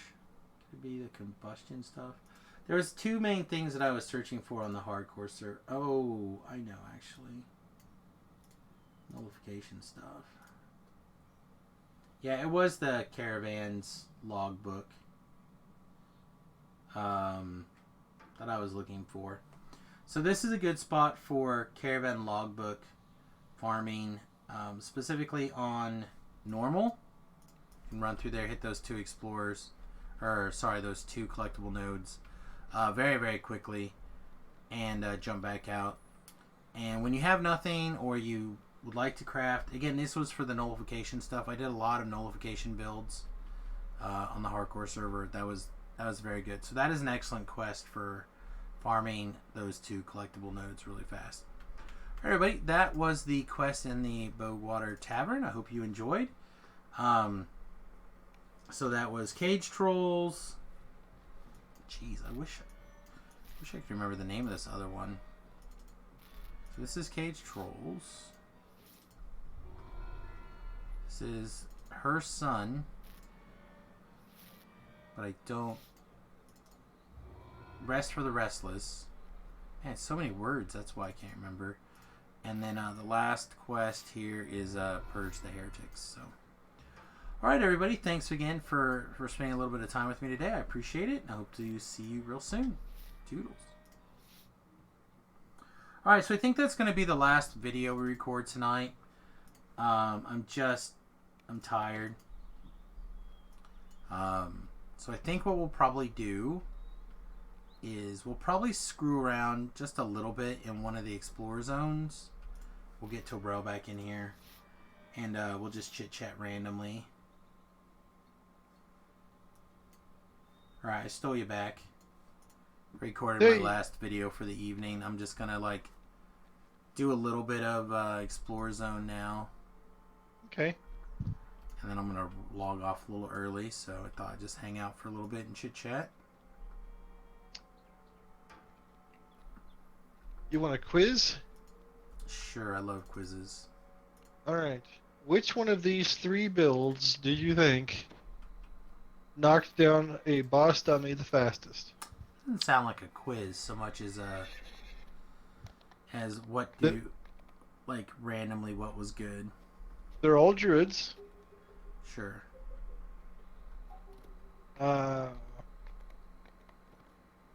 20 strength druid. Pure druid. Using... That did put points in falconry for the Sure, for the divine extra might and wisdom falconry bonus. that's wisdom based. Sure. 20 wisdom that did the same. And 1 barb, 1 cleric, 18 druid that did divine might. So we know that one did it in like a minute and 20 or a minute 30 or whatever. I'm gonna probably guess the pure wisdom wolf would be slightly stronger. Surprisingly, yes. Yeah, it's gonna be really, really close, but when all your surprised by bells this. are in a row, I thought the strength one or the barb one would pull ahead, but the wisdom one did it, and it didn't even have as much wisdom as some of the other guys had strength and charisma. yeah, that sounds like a bunch of lucky rolls. So that's... I was assuming that all things being equal. I can run them Kicking off again. Wood. Have a good night, girl. I will be But, here tomorrow morning for more of these recordings, but I will not be here Friday. I have to take my mother-in-law to get a camera put in her bum.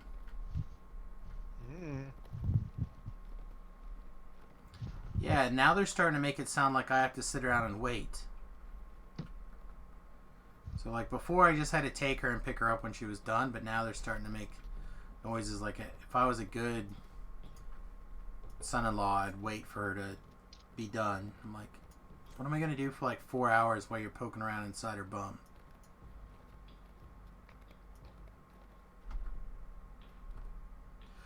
So anyway, apologies. Continue on. Didn't mean to get inside a bum here. Distracted.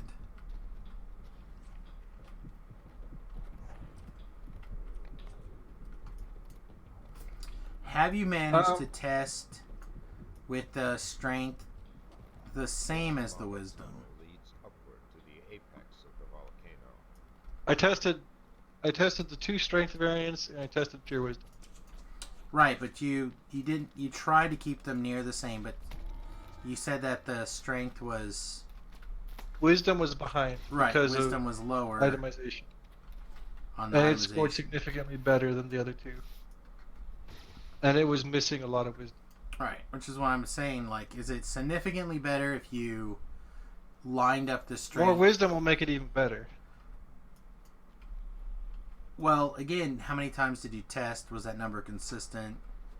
That's what I'm trying to figure out. Like, again, it sounds like if you just had a run that had like mostly high rolls. Maybe. How much time it took, though, I think rubs out high rolls, and the difference is pretty substantial. Like, how much substantial? 6 seconds. I don't know. 6 seconds could be a series of good rolls. Well, I can run them some more, but it's pretty fucking significant. Well, that's why I'm wondering if you get the strength down to the same place as the wisdom, what it would be like. We already did that one earlier. We didn't do this one. This is why we're here. Let's get this lone stupid tree. I guess I'm not following you. It's sounding like you're wanting me to do worse on the strength. Correct. To make them the same. Because if you can get... So the disadvantage... Wisdom's ahead. Like, I know, it's already ahead. if but I again, lower that the could strength, be a well, it's going to fluke. be more behind.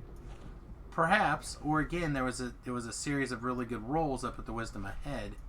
And I'm just curious where apples are apples, how much better the wisdom is than the strength. And you said you had a hard time getting the wisdom up higher. So that means to make apples to apples, you'd have to bring the strength lower. I am hand-breaking this video, and you'll be able to see it in a couple days. Yeah, I don't think I care that much. I'm just asking the questions. Your question makes no sense. It makes sense, but it doesn't make sense from trying to prove that one Sure is better does, than... because if you can't get the wisdom to the same place you can get the strength and this with your itemization, then it's hard to tell if that, and it comes out like 6 seconds ahead in how many tests? 1? Mhm. So then it's hard to like compare, was that like how much better is it to be wisdom based than strength based? So to do that you have to get that stuff evened out. And again, if you can't get the wisdom up to the same number as strength at the time... Well, the wisdom will not... So the wisdom will not equal the strength, because the strength will always be higher. Yeah, like how much higher? Because you can get... The strength will always be higher. Now, it should even out as far as actual damage, because the Divine Might and Falconry, the math ends up being the same. But see, you can get very close. Like, you can get slightly higher strength, but you're only talking, like, very, very outlier situations. But you should be able to get damn near the same, like, very, very close. Until you've, like, really optimized your gear later. Like, I can't remember what... Someone was asking me, I think it was probably Titan. Titan was asking me to compare the numbers for strength. And when you go and look on the wiki, right, you're talking like a max strength of, I think it was like 160, and a max wisdom of like 148 or something. So that's like 6 points of damage difference. But you're talking about top-end item optimization.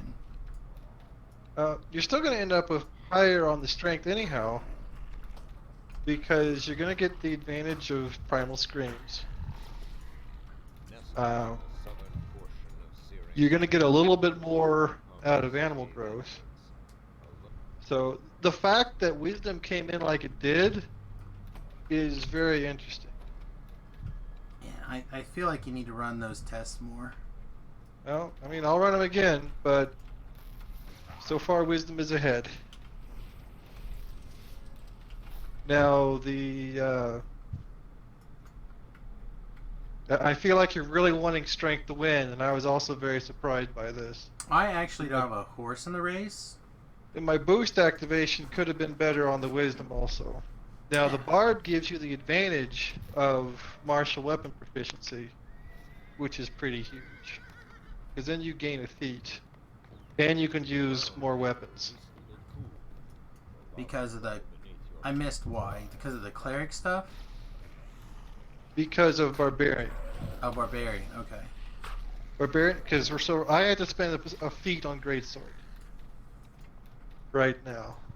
For the Wisdom variant. Okay, so what... Because On I the have a Sword pure of Shadow druid. and a Black Razor. That's Right. why. I mean, on the pure druid build, right?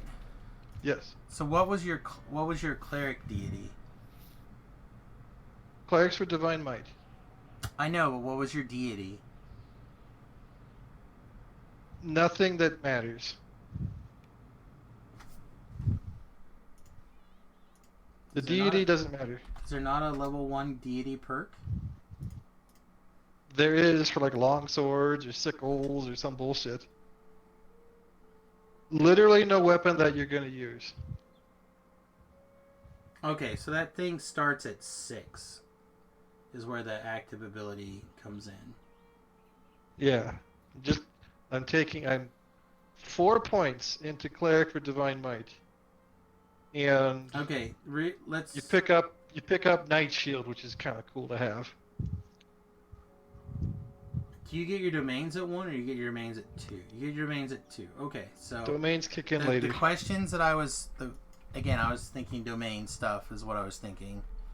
But I was saying deity because I Slap whatever inevitably lied the two deity you together. want on it that makes you feel good about yourself, because you ain't getting shit from it. Well, that's why I was asking. Again, I knew can't- you got well, your deity at 1, and I thought you also got your first domain power at 1, which would make Maybe a if you're a difference. Blade Forged, but if you're a Blade Forged, this build, you've done some weird shit to get there. You've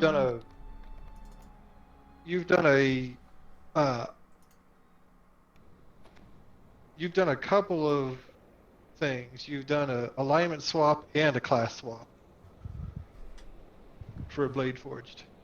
So again, in my mind, I was thinking that your domain and your deity kicked in at 1, where as opposed to 2. You which pick would a mean deity that- at 1, I think, but you You don't do, get you any get of a the deity main at stuff till later. Yeah, the domain stuff And you kicks get like in at 2. 6, 9, 14 is where the good deity breakdowns are. Yeah, and see, I was thinking about the domains stuff, and the domain stuff kicks in as soon as you can take them, which unfortunately is level 2. And the strength domain gives you +2 strength, which is why I was wondering. Again, I link deities and domains together, so I was Yeah. wondering what deity you took, which was actually a question of what domains. Because if you're like, oh yeah, it's fucking strength deity, it's like, oh well, then you smell what I'm Nope, cooking. the cleric is very little. This is not where I wanted to go. Now I will say, having the ability to cast Night Shield versus doing an equipment swap is very cool. And 10% or 10 more barbarian speed is also very cool. It sounds like too fast. You should walk backwards. So it's pretty speedy.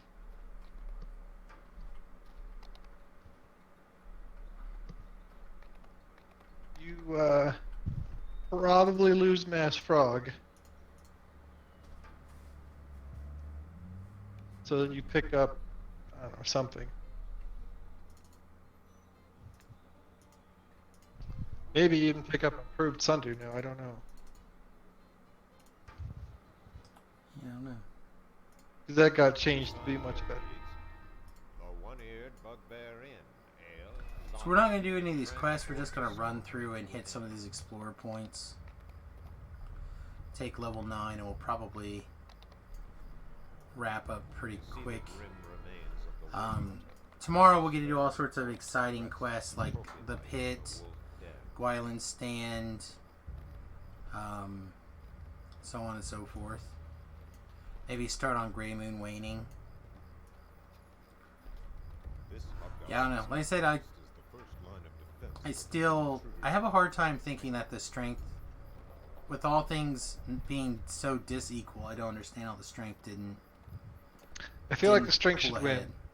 I think the pure strength should win. Yeah, over the wisdom, especially with the massive advantage right away. Which is The why I pure don't. strength should win. The pure is going to win because of the capstone 10% double strike. Yeah, I'm not saying Or over the should win barbarian because of that. slash cleric splash. I'm talking about again The comparing splash the should be the strength and the lowest. wisdom. The splash should be the lowest, but it gives the extra things and isn't too far behind. That's who I think should come out on top. Yeah, it is hard to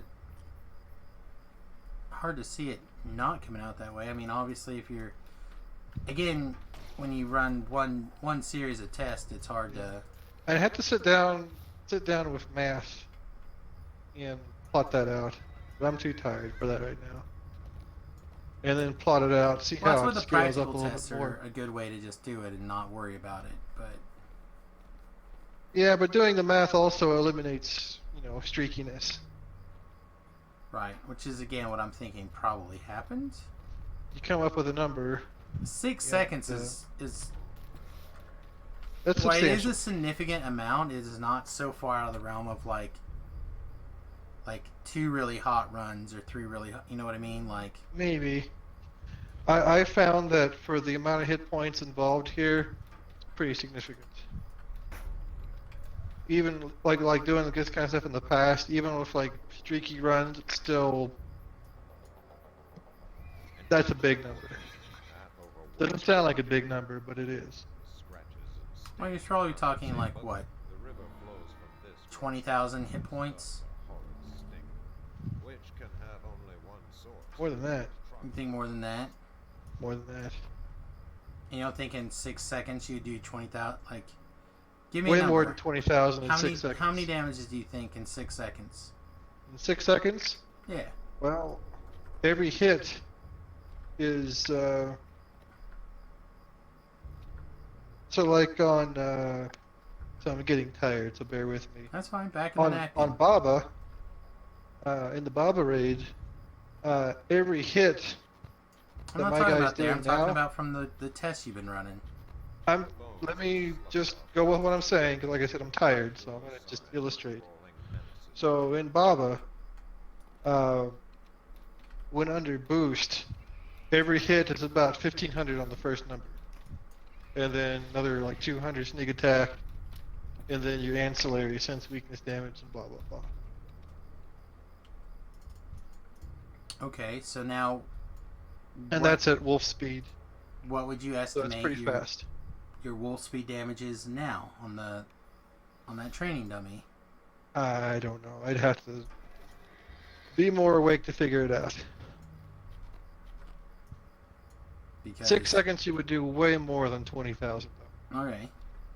So if we were to just I don't know. randomly pick a number, say 40,000, then would that be closer? I don't know. I'd have to, again, my brain is shut down. I'm just asking for a gut feeling. I don't know. I still, if we were to pretend that it was 40,000, I still feel like 40,000 could be. I mean, that's getting pretty far. Could be within the realm of streakiness. Again, I would say that that's getting pretty. Where the hell did I end up there? I would say that that's probably getting pretty close to the far edge of streakiness.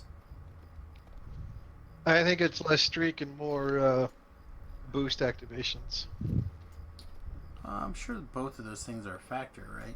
I think that'll account for way more. I think I was ironically more careful of boost activations and some of the other ancillary activations. Yeah, and that's on that something you last have to run. do when you rerun the test.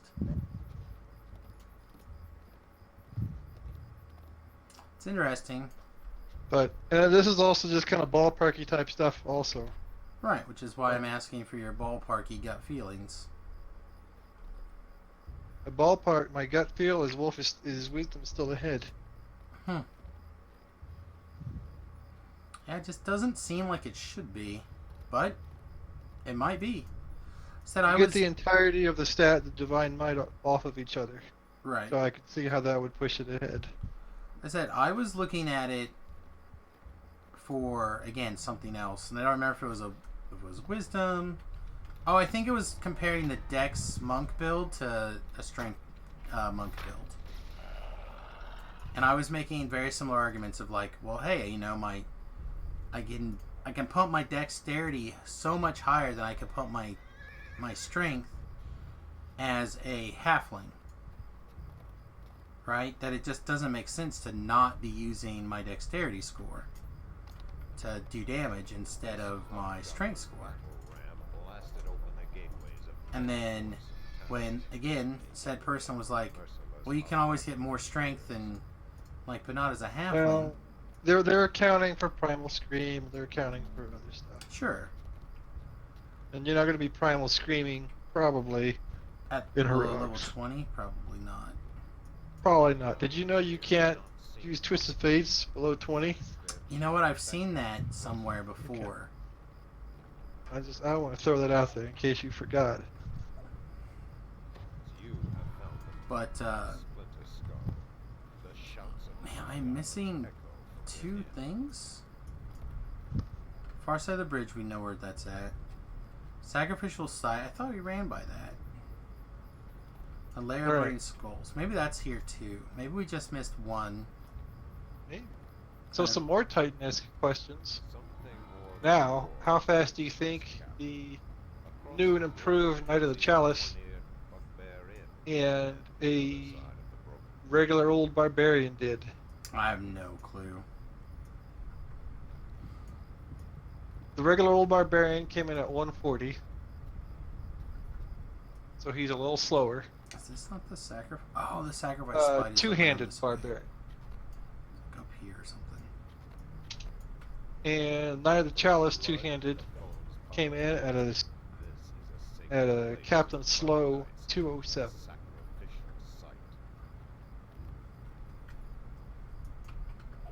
Hmm. And he was supposed to have been given some love.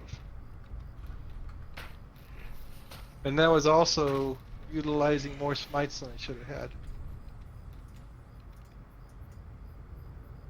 Because you rest while you're on the training dummies in the dojo. Hmm.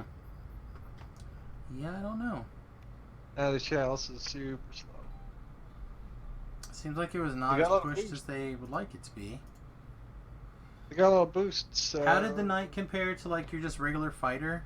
I assume you did like a fighter Kinsai type thing. I didn't get around to that. My presumption is the Kinsai is gonna blow the paladin away like nothing.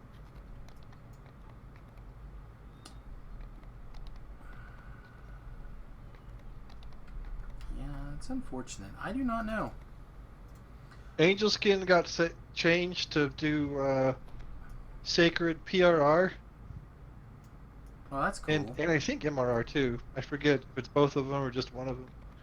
And Stalwart Pact is now, I think, Sacred.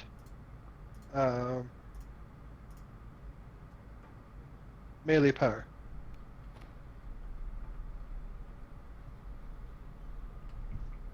So if you could get the melee powers the same to start with, it could give you a little bit extra. Well, they got a melee power boost. And conveniently for clerics, they got that too. Since they share the Right. spell. Right. Yeah. I did a 9 cleric animal domain to answer that question. 5 wizard, top tier Eldritch Knight, and then fighter. I did it in 142.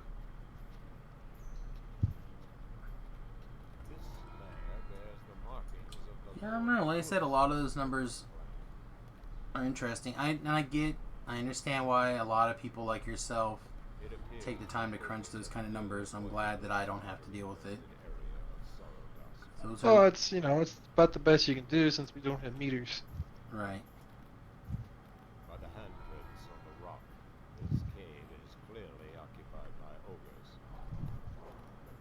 again, is part of the reason why I personally don't worry about that kind of stuff. I'm glad that there are people like yourself that do take care of those kind of things and check on that kind of stuff and find it interesting. I do think that results are interesting, but the testing would be unbelievably boring. It's not exciting, that's for sure. So I like the idea of checking out the new class a little bit, especially since it's more castery based. But I don't see myself downloading Llama Land. It's very unlikely. It's a very not Samus thing to do. Alright, how are we doing on experience here? We still need like 3,000. Like Well, we're gonna have to hit a past lot of life this. is so, yes.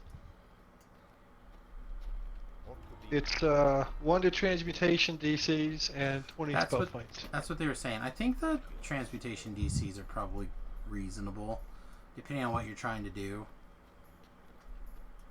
Basically means if you're gonna be an alchemist. Well, What else isn't is transmutation? Disintegrate transmutation? Obviously, flesh to Might be. stone.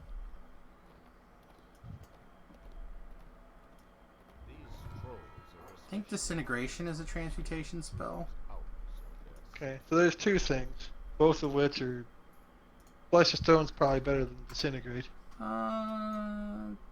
Disagree. Making a monster fail a disintegrate save is real big. Okay, at 30 it's bad. Maybe. You're littler, maybe better. Let me look at the spell list. Turning something to stone versus and then being able to take it out of the fight immediately and get crits on it is way better. Now, if your disintegrate does outright kill it, I mean that's just as good. Well, and when they fail a disintegrate save, remember disintegrate saves are To the south lies failing the to disintegrate is. Gray Moon Ogre Planet, driven out by I'm trying to remember what they changed it to last. I feel like it's a big number. Alright, so let's just look here. Level 9, there are no sorcerer or wizard transmutation spells. There are none across the board. There are no transmutation spells at level 9. At level 8, there's literally a cleric spell. It says there's one wizard sorcerer spell. Is that the acid splash? Acid's going to be conjuration usually. I'm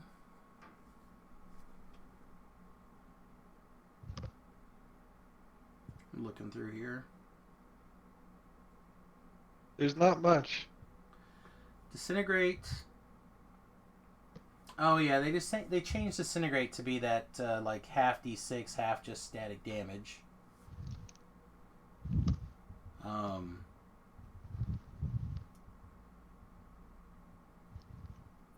Flesh to stone. A lot of the inflict spells, which doesn't really matter that much. Ooze Puppet, which is actually quite good.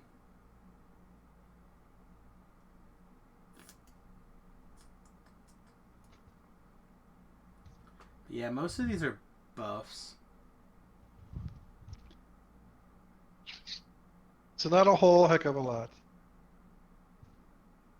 No, once you get past the inflict repair spells and regular inflict spells, most of these are disintegrate, the inflict spells, and flesh to stone. Then the rest are all like buff spells. Just double checking in case I'm high.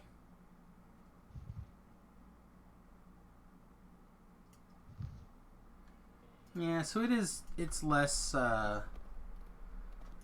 It's not as strong as I thought it was going to be. I thought it was going to be a much stronger past life.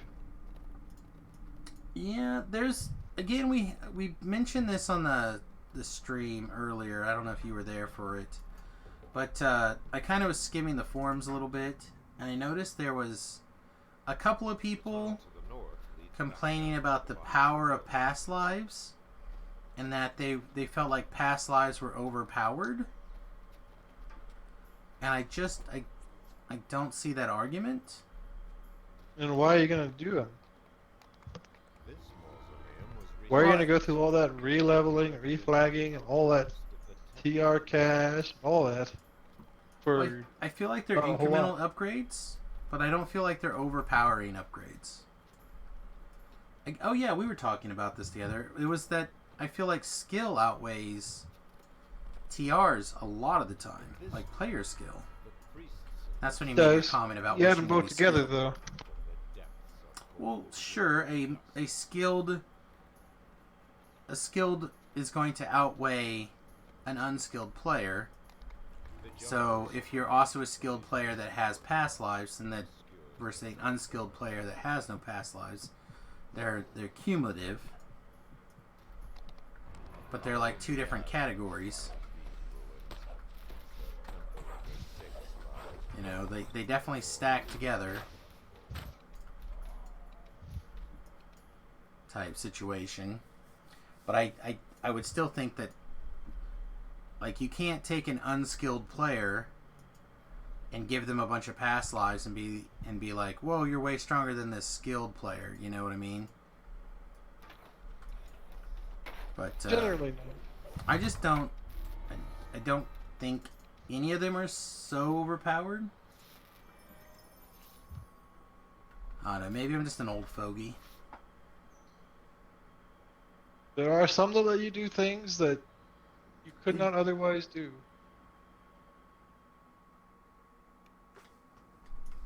Thinking spell penetration, one of them. 3 more spell penetration is good.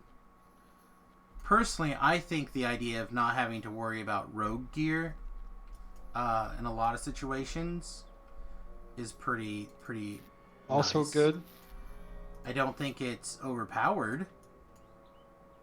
It lets you do things you couldn't ordinarily, that you wouldn't normally be able to do. It just saves like inventory space. Like not having to swap or wear an item all the time. That can be semi-advantageous. That could help an unskilled player. Because then they could do something that they like forgot that they needed items to unlock shit or something. Is there a casting feat that I need to worry about? I don't think so. Take quicken or There's hide, no but we're skill not really involved casting in- those. You know, DCs, so like the wizard past life. Like you click the button and they save or they don't. And things like that, completionists give you a little extra oomph.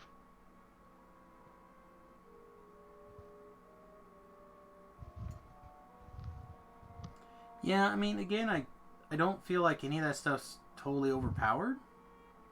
Again, at the end of the day, you're talking like, depending on how many things you have, you're talking about 2 to 3 on your DCs, and is it 3 to your spell penetration? Or can you get 6 Oh, to your spell 6. penetration? You get them all. I have to look through my past lives Wizards here are real quick. 2, favorite soul or favorite Is it- souls are 1. I'm gonna say it's just favorite souls, right? No, it's a wizard also. I thought wizards were wand DCs. They do that also. Let me finish leveling and I'll look real quick. I'm trying to decide what I want to take. I think I'm just going to take point blank shot. Oh, I gotta take spells. Clash. Death Aura and Dedor. Alright, let's look. Feats. Heroic. So... Wizard. Spell pen and DCs. The wands. Is that... Oh, that's the Warlock. Warlock is MRR.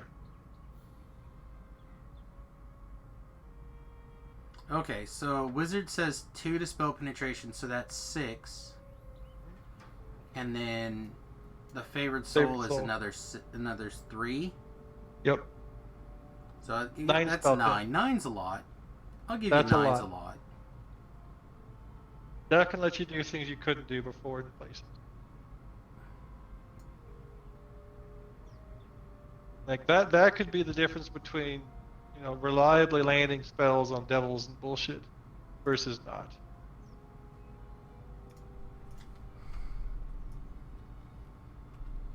Yeah, I'll agree. A 9 is a lot. I wasn't thinking that Wizards gave quite so much there. The passive one, anyway. Yeah, now things like Druid, if you don't have a hireling or anything, it's kind of doesn't do anything.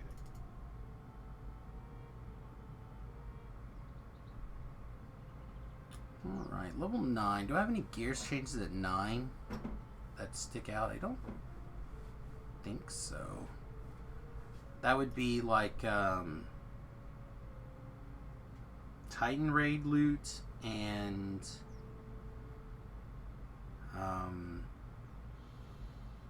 Vaughn Raid loot that are not weapons. So Titan would let us carry around like our cloaks if we wanted, our jungle cloaks.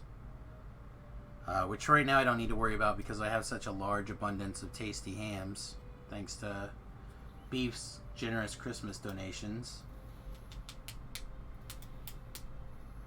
I could probably grab my 7-finger glove. It wouldn't be the worst, just in case. For like, oh, I need to get raised dead scrolls. I should do that. Doesn't help me, but it lets me just raise my hireling whenever, which can be quite relevant. I know, obviously, when playing with company like Beef or whomever.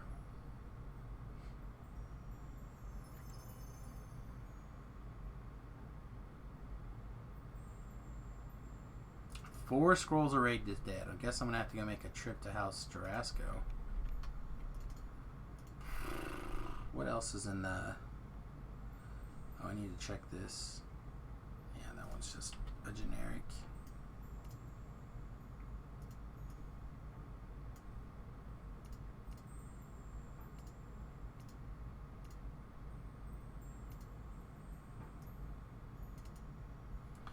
Oh no.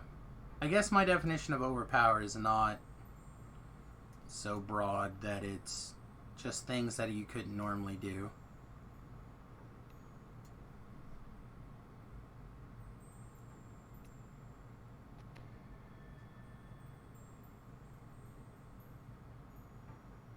What else do we have as options here? Oh, some yes, some no.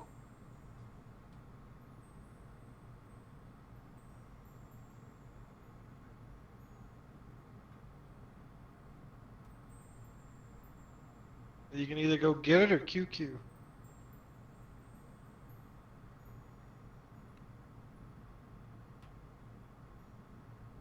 Well, this guy that made the comment that stood out to me was that Airkit from Airkit's Cord.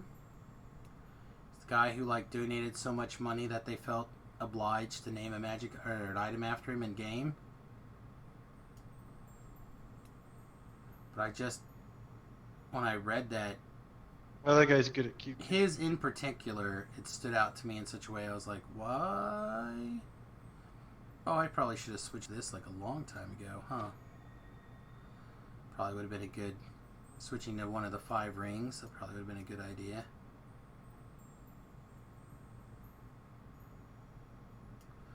We could also put on a chattering ring. So what are we currently wearing? We're currently wearing a spell element. Yeah, it's whatever. That can go away. I think this can go away. I think this can go on. This is going to increase our intelligence 1? Yeah. Alright, what's bedtime for me? I'm Yep. back on nights or days or whatever. Yep, Sorry. have a good night. I'm going to be wrapping up here pretty soon too. Okay.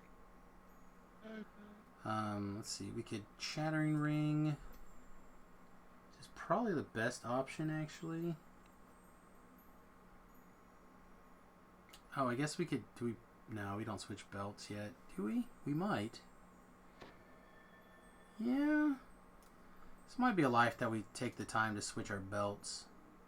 I think it's good because we're not wearing a hit point belt. Although if we switch hats, we would probably switch into our hit point hat. Let's put that up there for now.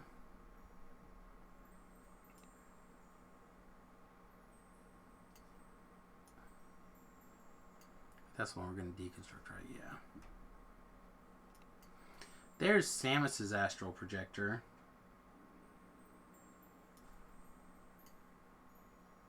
I always keep one just for Samius, so I'm not sure why I went to get that other one. I guess I thought that I didn't have it. Get that out of here. Put this one. Samius is on. I should actually look to see about slotting something in this bad boy.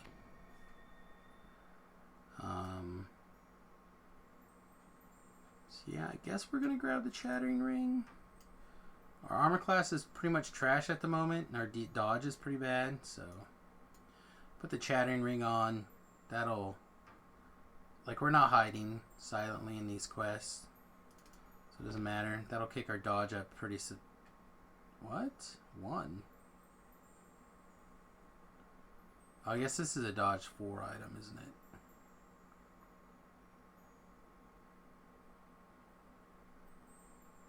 This is also a dodge 4 item. Man, so many of these items are so oddball together.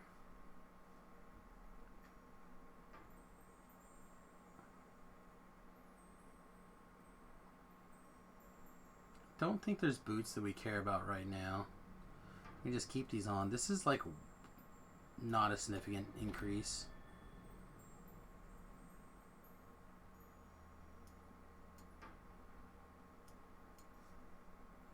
Is there a better ring? I guess worst case scenario we put our elemental ring back on, right? As we there's a combustion ring in here. It's not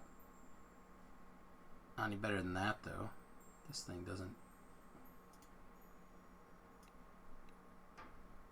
Man, I'd like to have that button that just like sorts things by their types. That would be pretty good right now.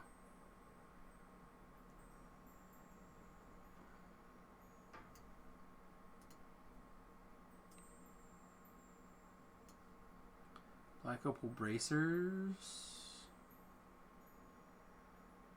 Doesn't really matter. Can I cover all that? Oh. These are good. Let's put those on. Let's take that back off. Let's put this on. Let's, how much does this hurt? Not that bad. Let's take that off. Let's look at some of the other memory hats. Oop, not mom. Mem.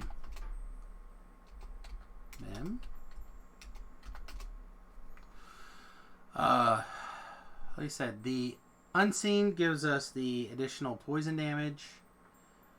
Kindness gives us true seeing. This one gives us good luck. But this one gives us immunity to fear and tendon slice. Kind of wanted to put this one on though. It's just another DPS hat. And this seems fine for now. This doesn't seem that great. But I currently don't have another necklace.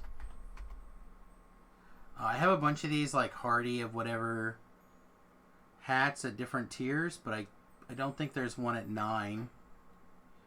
So that doesn't really matter.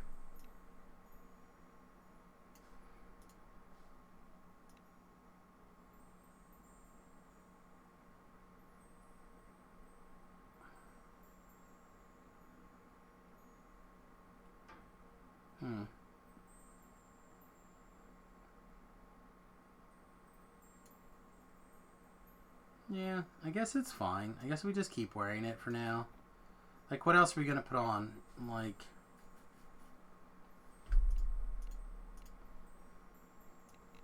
this thing. It gives us a bunch to our charisma skills.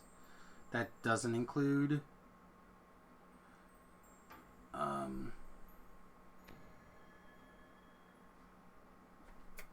UMD? No. Alright, well this will have to do for now. I'm not like super impressed by their gear layout, but I'm not really that worried about it. That's why we're just doing R1s. I don't want to be like, oh, you gotta get the best gear figured out, blah, blah, blah. Alright, this one happens to be Mythic 2, so we'll keep it for now. What was it called again? I wasn't... Oh, wait. We can put on a spinneret. Also... Oh, wait. No, we don't want that precision lenses. It is good, but... I want to break that set. We could put this on. This is pretty good. Insightful Constitution and a Reaper thing. Yeah, that's good enough. Put that on for now. Now, what's this spinneret?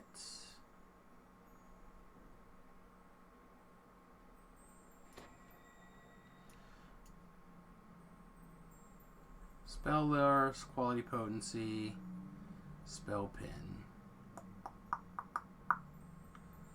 Maybe.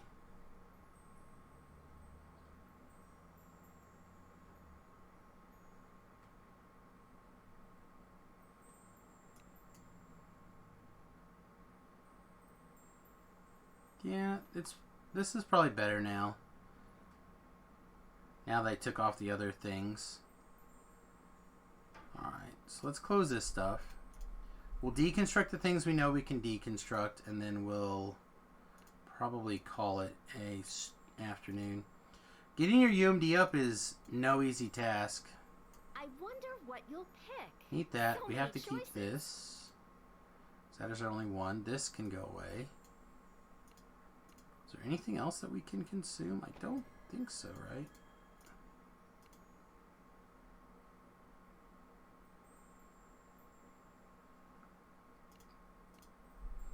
No, I think that's it. I think we're good.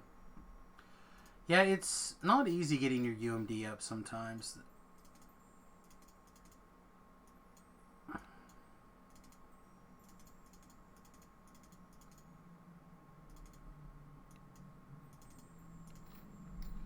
Alright, let's hit House Jarasco. I'm just going to use these teleport things, cookies, to get them out of my backpack.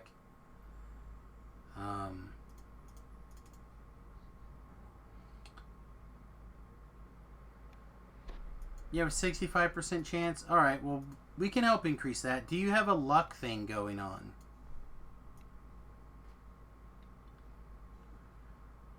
Luck is always a...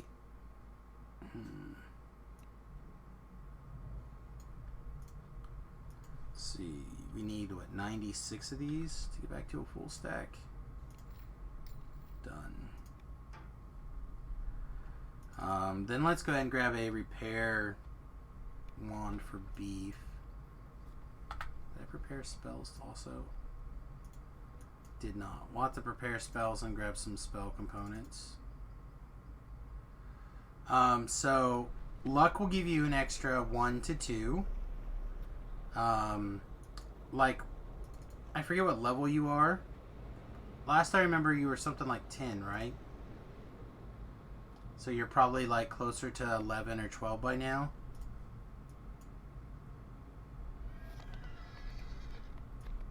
So in the DDO store you can get a blue crystal for luck. 10 still, okay. A sapphire of luck. You can also craft luck. I don't remember what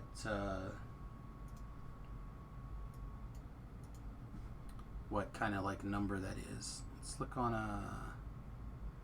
pull up a trinket for now.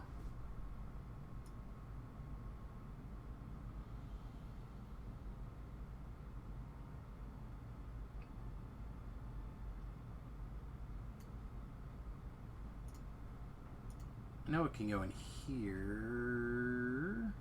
That may not be correct.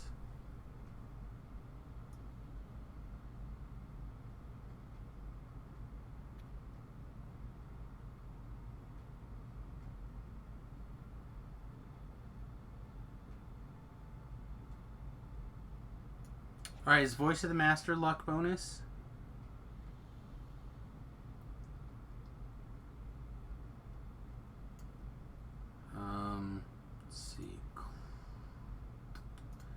know you can do it with armor. Or not armor with good luck, but I know you can do.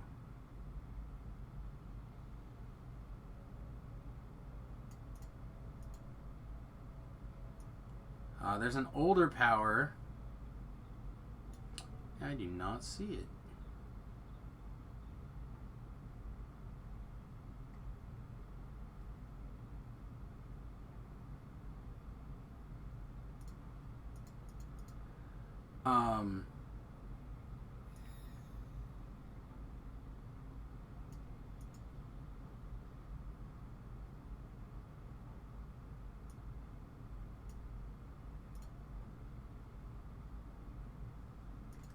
There was an older power that would add to your, like, persuasion or something. That would add to your charisma skills, including UMD.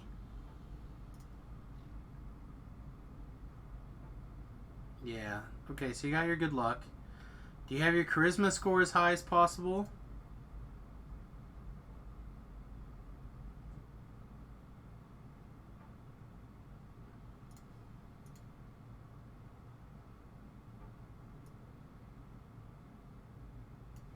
Here, you know what? Let's just do it like this. DDO Wiki.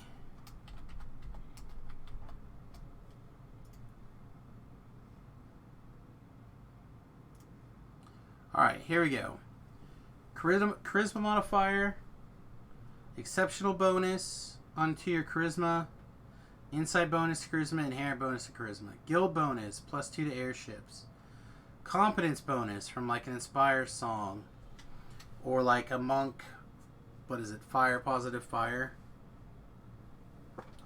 Yugoloth potion increases your charisma. Profane bonus charisma. Alchemical bonus to charisma. DDO store pots. Believe it or not, I use a bunch of these. But I also will turn in my Reaper fragments for like things. Yeah, charisma items are a really good way to go. Competence bonus to UMD. This is what I was thinking of. Like the golden cartouche. Command goes on armor apparently now. Persuasion. It says it's craftable by Kenneth Crafting, but I did not see it there.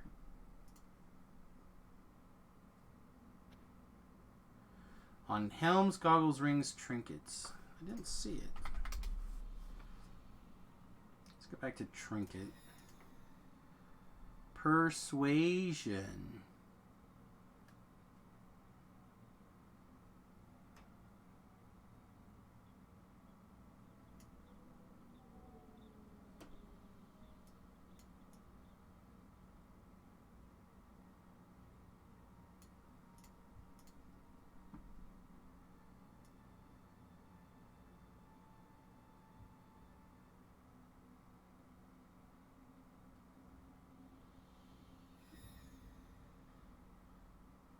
Yeah, I don't see persuasion anymore.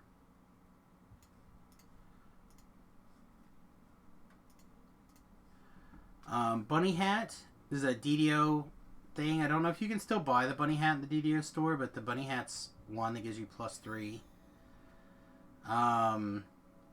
7-finger gloves is what I was talking about. I did not pull them out of the chest like I meant to. But that's a raid item, so that one's not real easy to come by.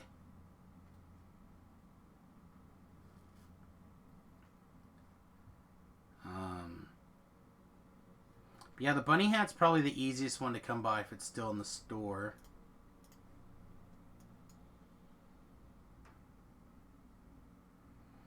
For the low price of looking done.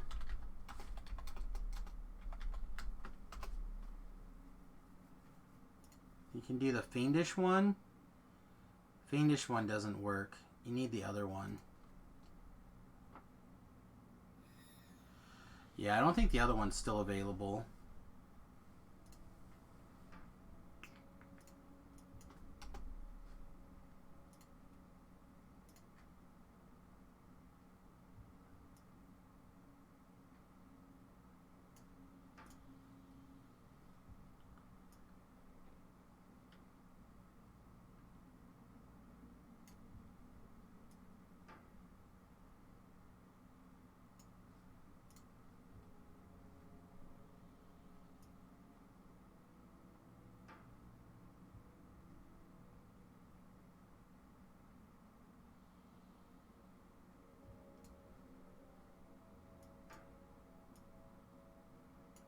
Yeah, looks like they got rid of the other one.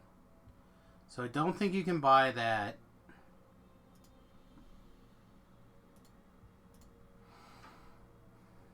So the easiest thing might be, obviously, you can get this +1 from on your gloves from Necromancer's Doom real easy. Like, that's an easy thing to get. You can make a spare hand. I think some of this... No, I think it might only be the epic spare hand that does that. You get yourself up a couple more levels. I can help you with a coronation item. Coronation Morning Star.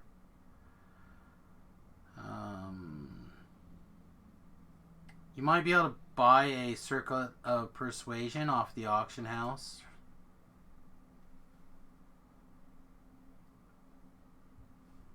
It's just a little hat that you can switch into. You can get a big top. That helps. Or you can make like a treasure hunter's hat or treasure hunter's spyglass. Good luck items you got covered for now. You could skill focus UMD. The rest of these things are like past live type things, which doesn't really help a whole lot. Obviously, heroism. You can get potions. That's morale bonus. You can get greater heroism. There's a couple of clickies that give you +4.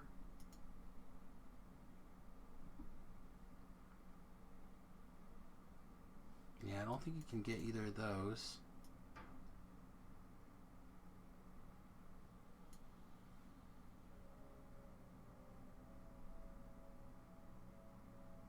Looks like you can get a guild bonus from the Forbidden Library.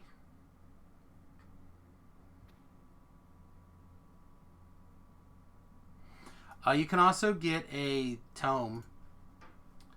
I don't know if the UMD tomes are always in the store.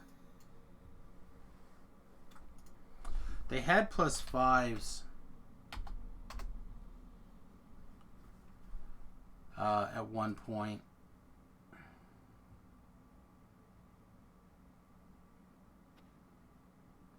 Yeah, here you go. So you can get a 1, 2, or 3, or 4. And there's a 5 even. They're currently not on sale. They're expensive, but you can pick up UMD tome skills. Skill tomes? There you go. Still tomes. But yeah, I mean, it's not always easy. You can get them up there with a little bit of work, but grab this one. Repair Sirius to hit beef with in the event of an emergency.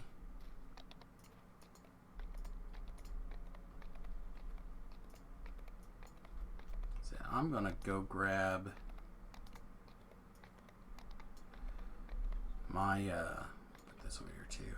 I'm gonna go grab my 7-finger gloves out of the bank while I'm thinking about it.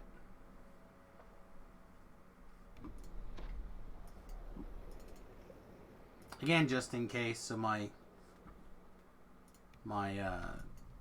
resurrection or my raised dead are high in this case. So like right now my UMD skill is what? 27? Yeah, I know.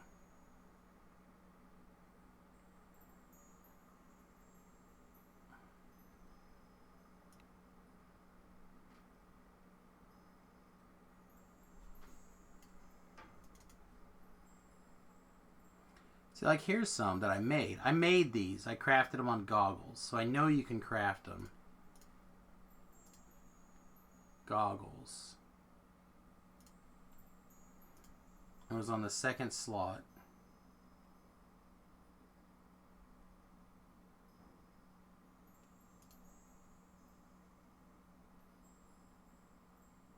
There it is. Goggles, helms, rings, trinket, rune, arms. It's on the prefix slot? How come I couldn't find it when I looked on trinket here? There it is. You do need a Mark of the Ugoloth to do that, though, and that's not easy to come by until later in the game. Yeah, I hear you. I hear you, Wolfie. So, unfortunately, I don't think you can make this unbound. Oh, you can.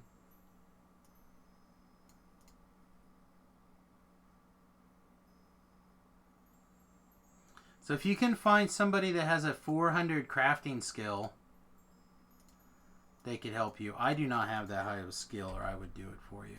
My crafting is pretty low.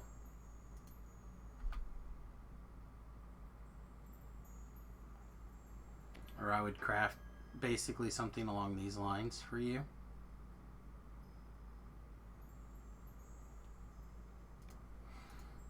Alright, so let's play a, what can I get my crafting, or my UMD score up to if I had to.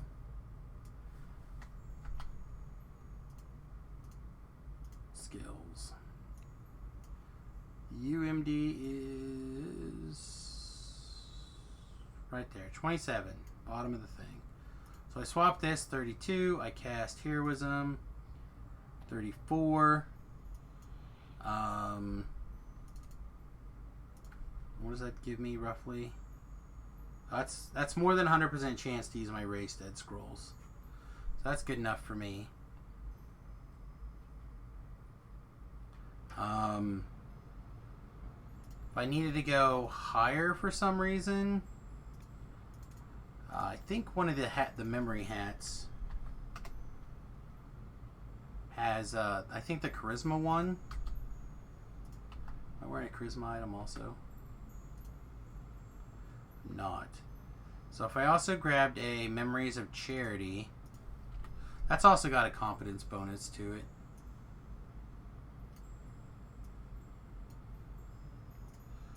Alright, so if I wanted to go really crazy, you should farm up this hat.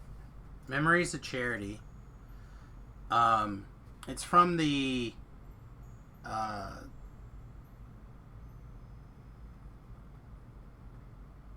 the 12 quest that we did, one of the ones we did out there earlier today, where you, with all the books and stuff, where you go inside the guy's head.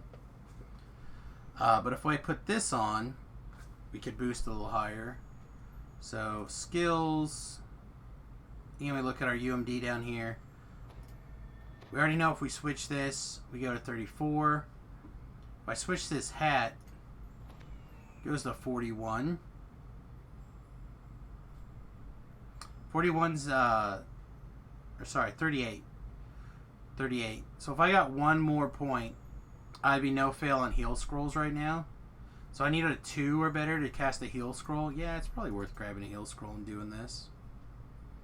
Yeah, I don't know how often I'll do that. Like, I'll forget a hireling or something, but...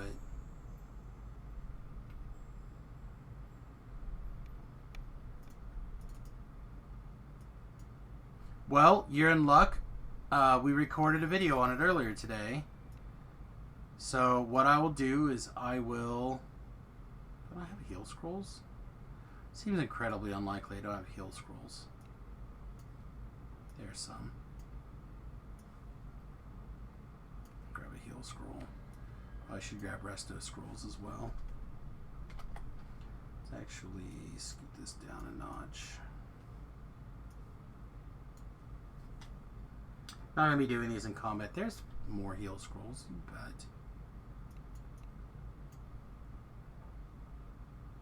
yeah. That seems reasonable. Let's prepare our spells.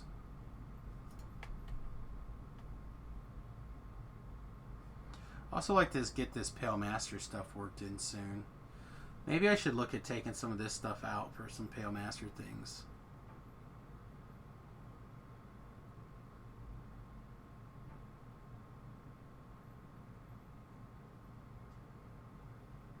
Nah, maybe not. Maybe this is fine for now. Okay, so level 1, we'll start preparing merfolk. Mama merfolk. Mama merfolk. We'll definitely take Didor, because we'll be casting Didor. We'll take Death Aura, not that we'll probably cast it, but... Took it thinking I'd be switching into this soon. What spell did I not prepare? One. Oh, I must have drug it out. There we go. Alright, well I think that's probably going to be a night. We're wrapping up a little bit early, but we did start at 8:30 instead of 10 o'clock like usual, so don't feel too bad. We got a lot of videos to upload. I'll try doing that tonight. I'll upload a couple maybe. I got to do a bunch for tomorrow though, so we'll give it a shot. But if you have any questions, comments, etc., now's a good time to throw them in before I wrap up. And for Stormwolf's luck, I'll try to upload the memory lapse quest first.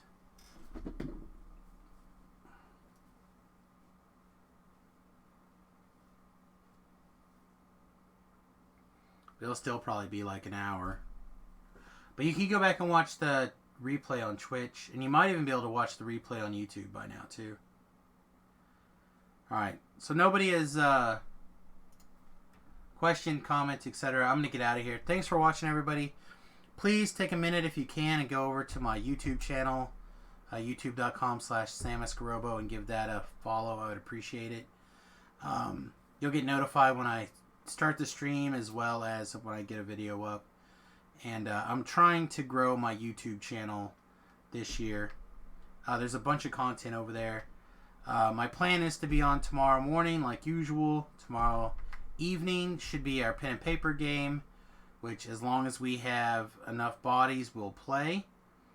And then I'll be on for my usual probably like 10 to 1 tomorrow.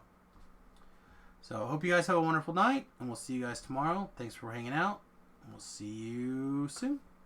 Toodles.